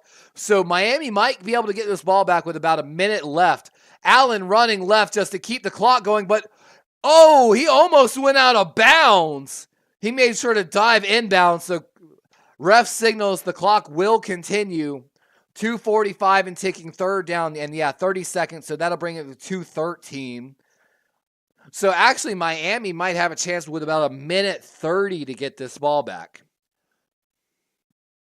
And like they're saying, you don't want to throw an incomplete pass and stop the clock here, but you have to also call something before the 2-minute warning. Rice says, I would have drug him out of bounds to get him. I know, right? Cadwin says, when you bet, does it take the points right away? I'm not sure. And oh my God, they passed for it, and they're going to be short by a yard as we hit the 2-minute warning here in the fourth, guys. Do they go for it, or do they punt this or field goal? It's 55-yard field goal if they attempt the field goal. Rye says, so you can't be 50 and inebriated here? I can definitely co-sign that. Yep. Again, we talked about, like, we've got these fun little stories. Like, we talked about the snowboarding story earlier. Me and my girlfriend actually met working as YMCA youth counselors. She was really the only person out of all the other employees that, actually, I lied. There was one other person that wasn't terrible, but still not trusted to the same level as my girlfriend. But, my girlfriend basically handled the kids 7 and under. I took kids 7 and up, a little bit of like wiggle room there around that 7-8-year-old range. And I would take some kids that were a little younger, but they felt like they would do better in the older classroom. But, that's how we met. It was like a little fairy tale story in a sense. So we're all about, kids don't need to be drinking, smoking, or doing anything of that such, to be honest with you. I know it's like almost unavoidable in today's times, but it can have serious development on cognitive development, especially before the age of like 21 to 24.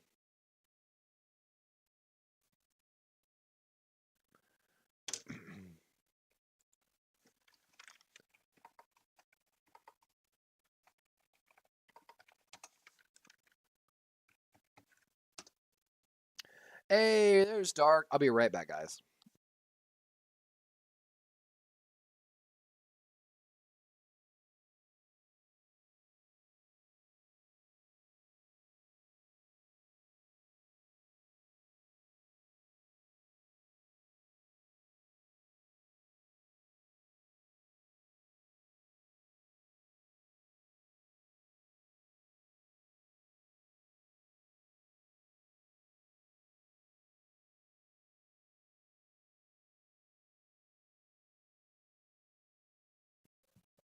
You're absolutely right. Rye says, fun fact, growing up, the YMCA was free. Now it costs money, like $25 to $50 a month, depending on your age.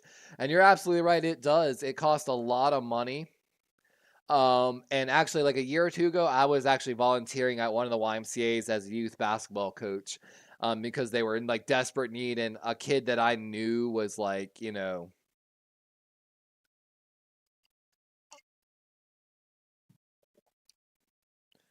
and as that 2-minute warning, 4th and 1, looks like they might go for it. They got a wildcat formation. Might try a hard count here. Allen now coming back under center for the tush push. They tried to get a hard count.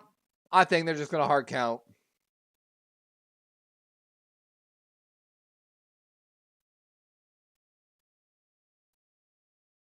And not going to get them. Going to take the timeout here to prevent the delay of game as the punt team's coming out here probably for Buffalo.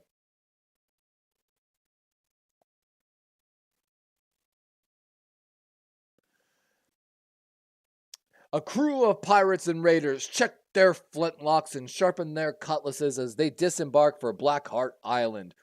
Ho ho, the entire crew escaped Blackheart Island alive.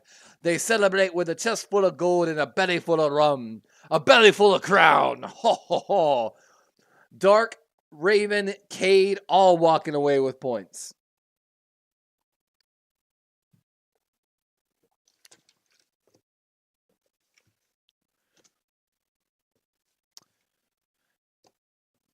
Oh, are they going for this?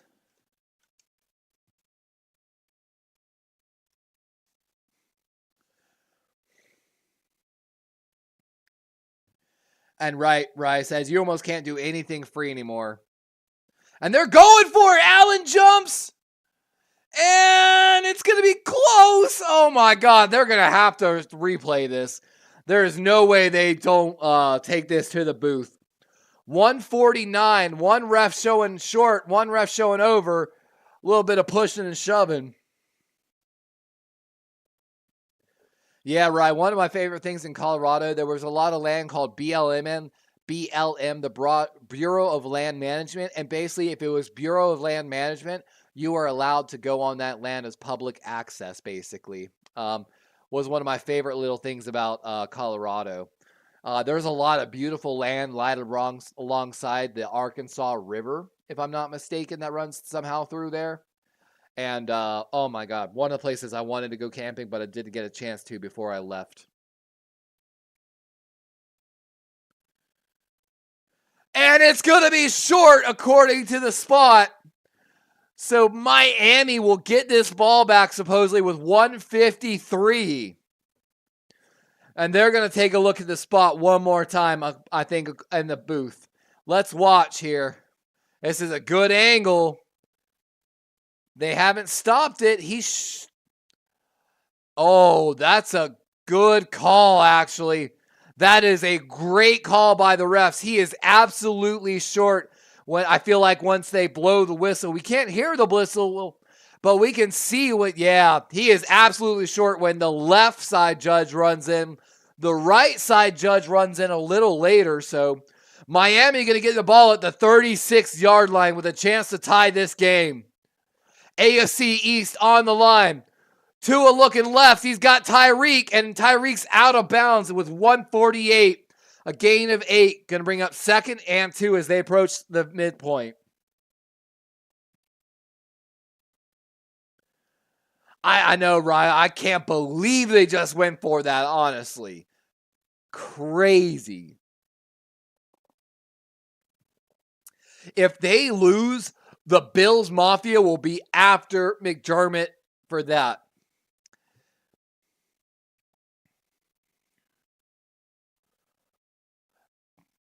Tua got a man on the right side, and that's a first down at the 50-yard line, 1:42.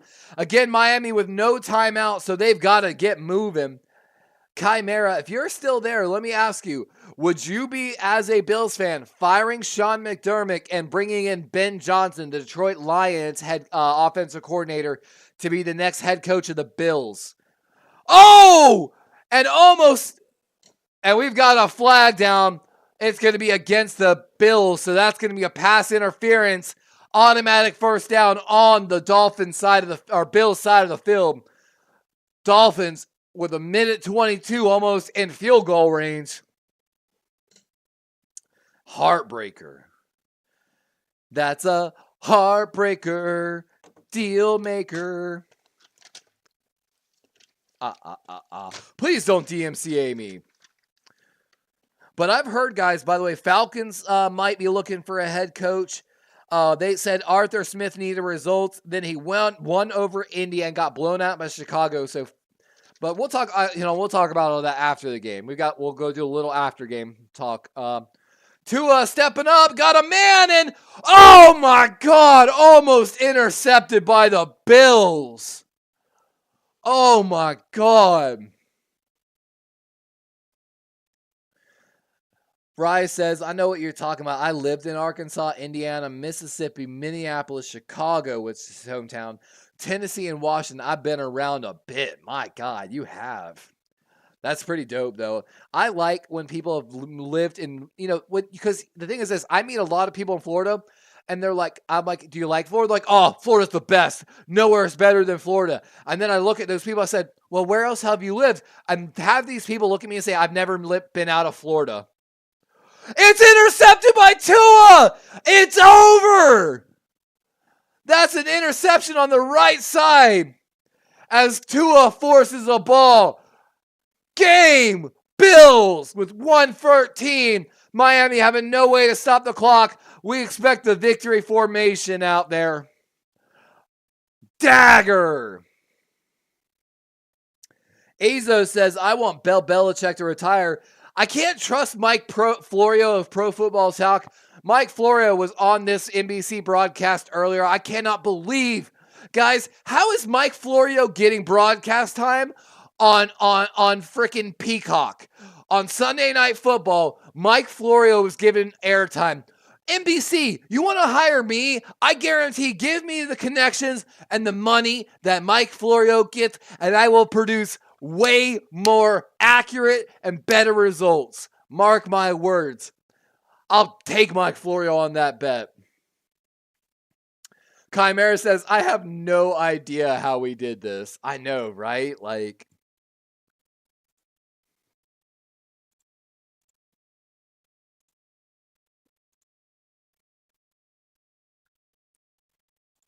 Bills win. Only 33.3% of the votes going to the Bills from the chat. So, congratulations, by the way, to our boy Chimera. Like, congrats. Didn't know how he was going to come away with the win. Dabney says, oh my God, people are going to have to travel to Buffalo now in the cold. I know, right? Hold on. I'm trying to see if ESPN will refresh their playoff.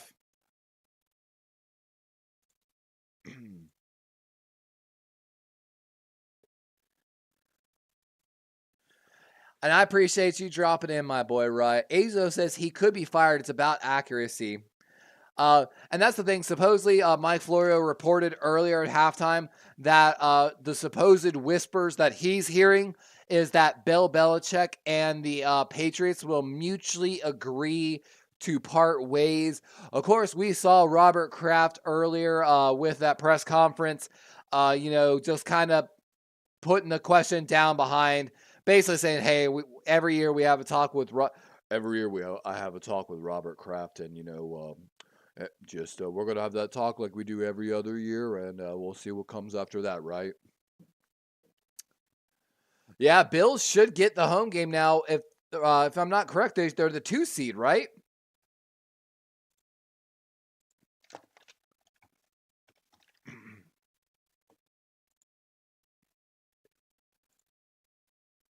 Like, oh my God. So Pittsburgh going to Buffalo. That's exactly what I know the Buffalo Bills won't catch in Pittsburgh like that.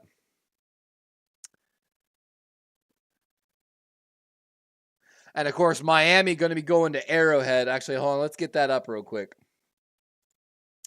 So here it is. It hasn't updated Bills into the 2nd seed, but Bills will be here 2nd seed hosting the Pittsburgh Steelers. The 6th seed will belong to the Miami Dolphins, having to travel to Kansas City. And, of course, Cleveland going to have to come on down south here to Texas to take on the Houston Texans next week. Going to be some good wild card games. Honestly, the one I'm going to be probably watching the most is Kansas City and Miami, and then, of course, Cleveland, Houston. Kate Lane says Jim Harbaugh is being considered in the NFL again. He is actually. One of the things, actually, so I've got the head coaches here. So the Chargers, of course, moved on from Brandon Staley. They're expected also to potentially have a new GM. They've got their $34.4 million over the cap next year, so they've got a lot of work. Raiders might be looking for a head coach. Antonio Pierce, of course, went 4-4 after taking over of the Raiders. The Bears, there's actually been some talks that the Bears might move on not only from Justin Fields, but their head coach as well. That's a very attractive job. Not only if whether you like Fields or not, Bears, of course, owning the number 1 overall pick in the draft. That's a very attractive job in Chicago, in my opinion. We already hinted about New England a little bit. Supposedly, there's been a little bit of talk about, I believe, Todd Bowles as the head coach of Tampa, and then they might prefer someone a little more offensive-minded down in Tampa. I heard a crazy rumor today that Kansas City's chief head coach, Andy Reid, might retire at the end of the season. Of course, especially if they win a Super Bowl. I don't know how true that is. It might be nothing more than a rumor, but if it does happen, you can be like, yo, my boy Raven told me that weeks ago, homie. So we'll see about that. Oh, he went 4-1? My apologies, Dabney. Thank you for that correction. Of course, the Saints, we don't believe they're going to move on from Dennis Allen, especially after the win over Atlanta. However, I have heard some whispers that the Saints might be in the search for an offensive coordinator down in New Orleans. Supposedly, the Washington Commanders, since Thanksgiving, have been ready to move on from Ron Rivera. If Eric Bieniemy doesn't get the chance there in Washington, I don't know what else. The Falcons owner, Arthur Smith, said when asked a few weeks ago about whether he was ready to move on from his head coach, he basically said that he needed to see some results. Atlanta won over Indy in that time frame, but then got blown out by the Bears. So Falcons could be looking for a new head coach as well. Of course, they've got, I believe, a pretty good pick. Let me double check here. I've got the mock draft up.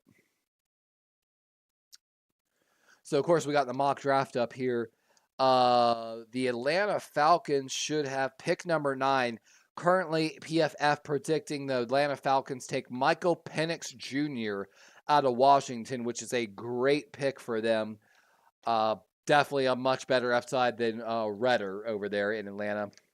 And, of course, they've talked about Carolina might be looking for a head coach again as well. They had Ben Johnson, the Detroit Lions head offense coordinator, as an interview in there for the head coach. He's the favorite again there in Carolina, but from my understanding, he pulled out of the interview last year. So he might not want to go down to Carolina. Something to really, really keep an eye on. But, all right, guys. With that, I'm starving. The girlfriend's waiting on me. She's been playing Fortnite, hoping I'd get on probably. We're probably about to go head out there and hang out with her. Once again, we appreciate every single one of y'all for coming out and hanging out with us. Again, special shout out to Cade Lane becoming our second ever member here on the channel. Really appreciate that. I believe Rye also gave us a super chat as well. But thank you, Azo, Dabney, Dark, Chimera, and all of the, our favorite little guys that come in here to hang out with us. Oh my God, oh my God, hold on. Woo! Almost got in trouble there, guys.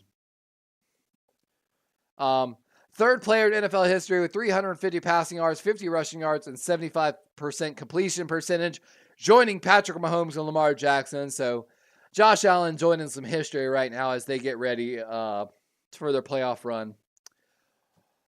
But all right, guys, with that, it's been fun.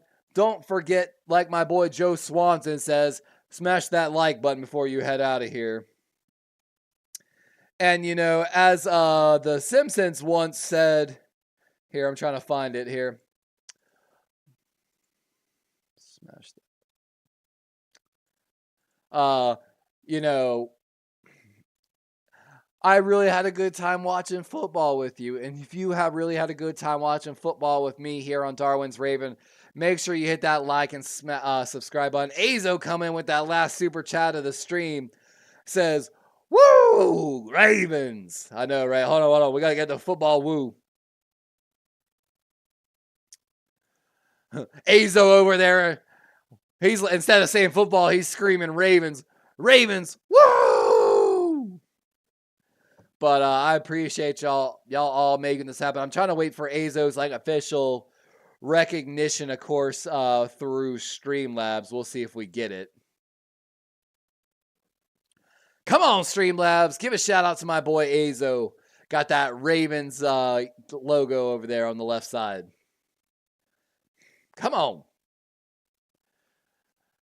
Streamlabs having some difficulties, I guess, lately.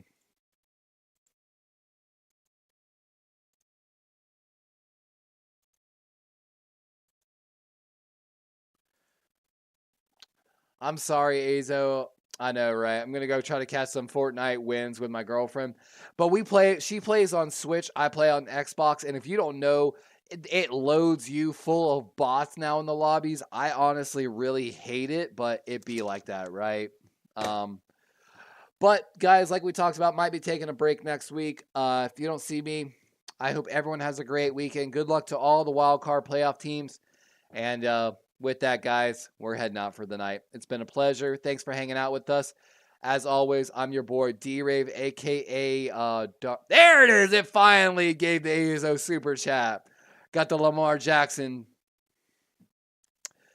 He says, Switch is so bad. Play ranked. I need to, my guy. I need to, honestly. Honestly, I need to upgrade the PC so I can play on the PC. Even when I play on my PC, like the render distance is honestly worse than my Xbox. It's that bad. So we're working on it. We'll see about that. And no bots in ranked, I believe. Oh, okay. So we might just have to play ranked in general. But thanks for the information, my guy. We'll catch you later.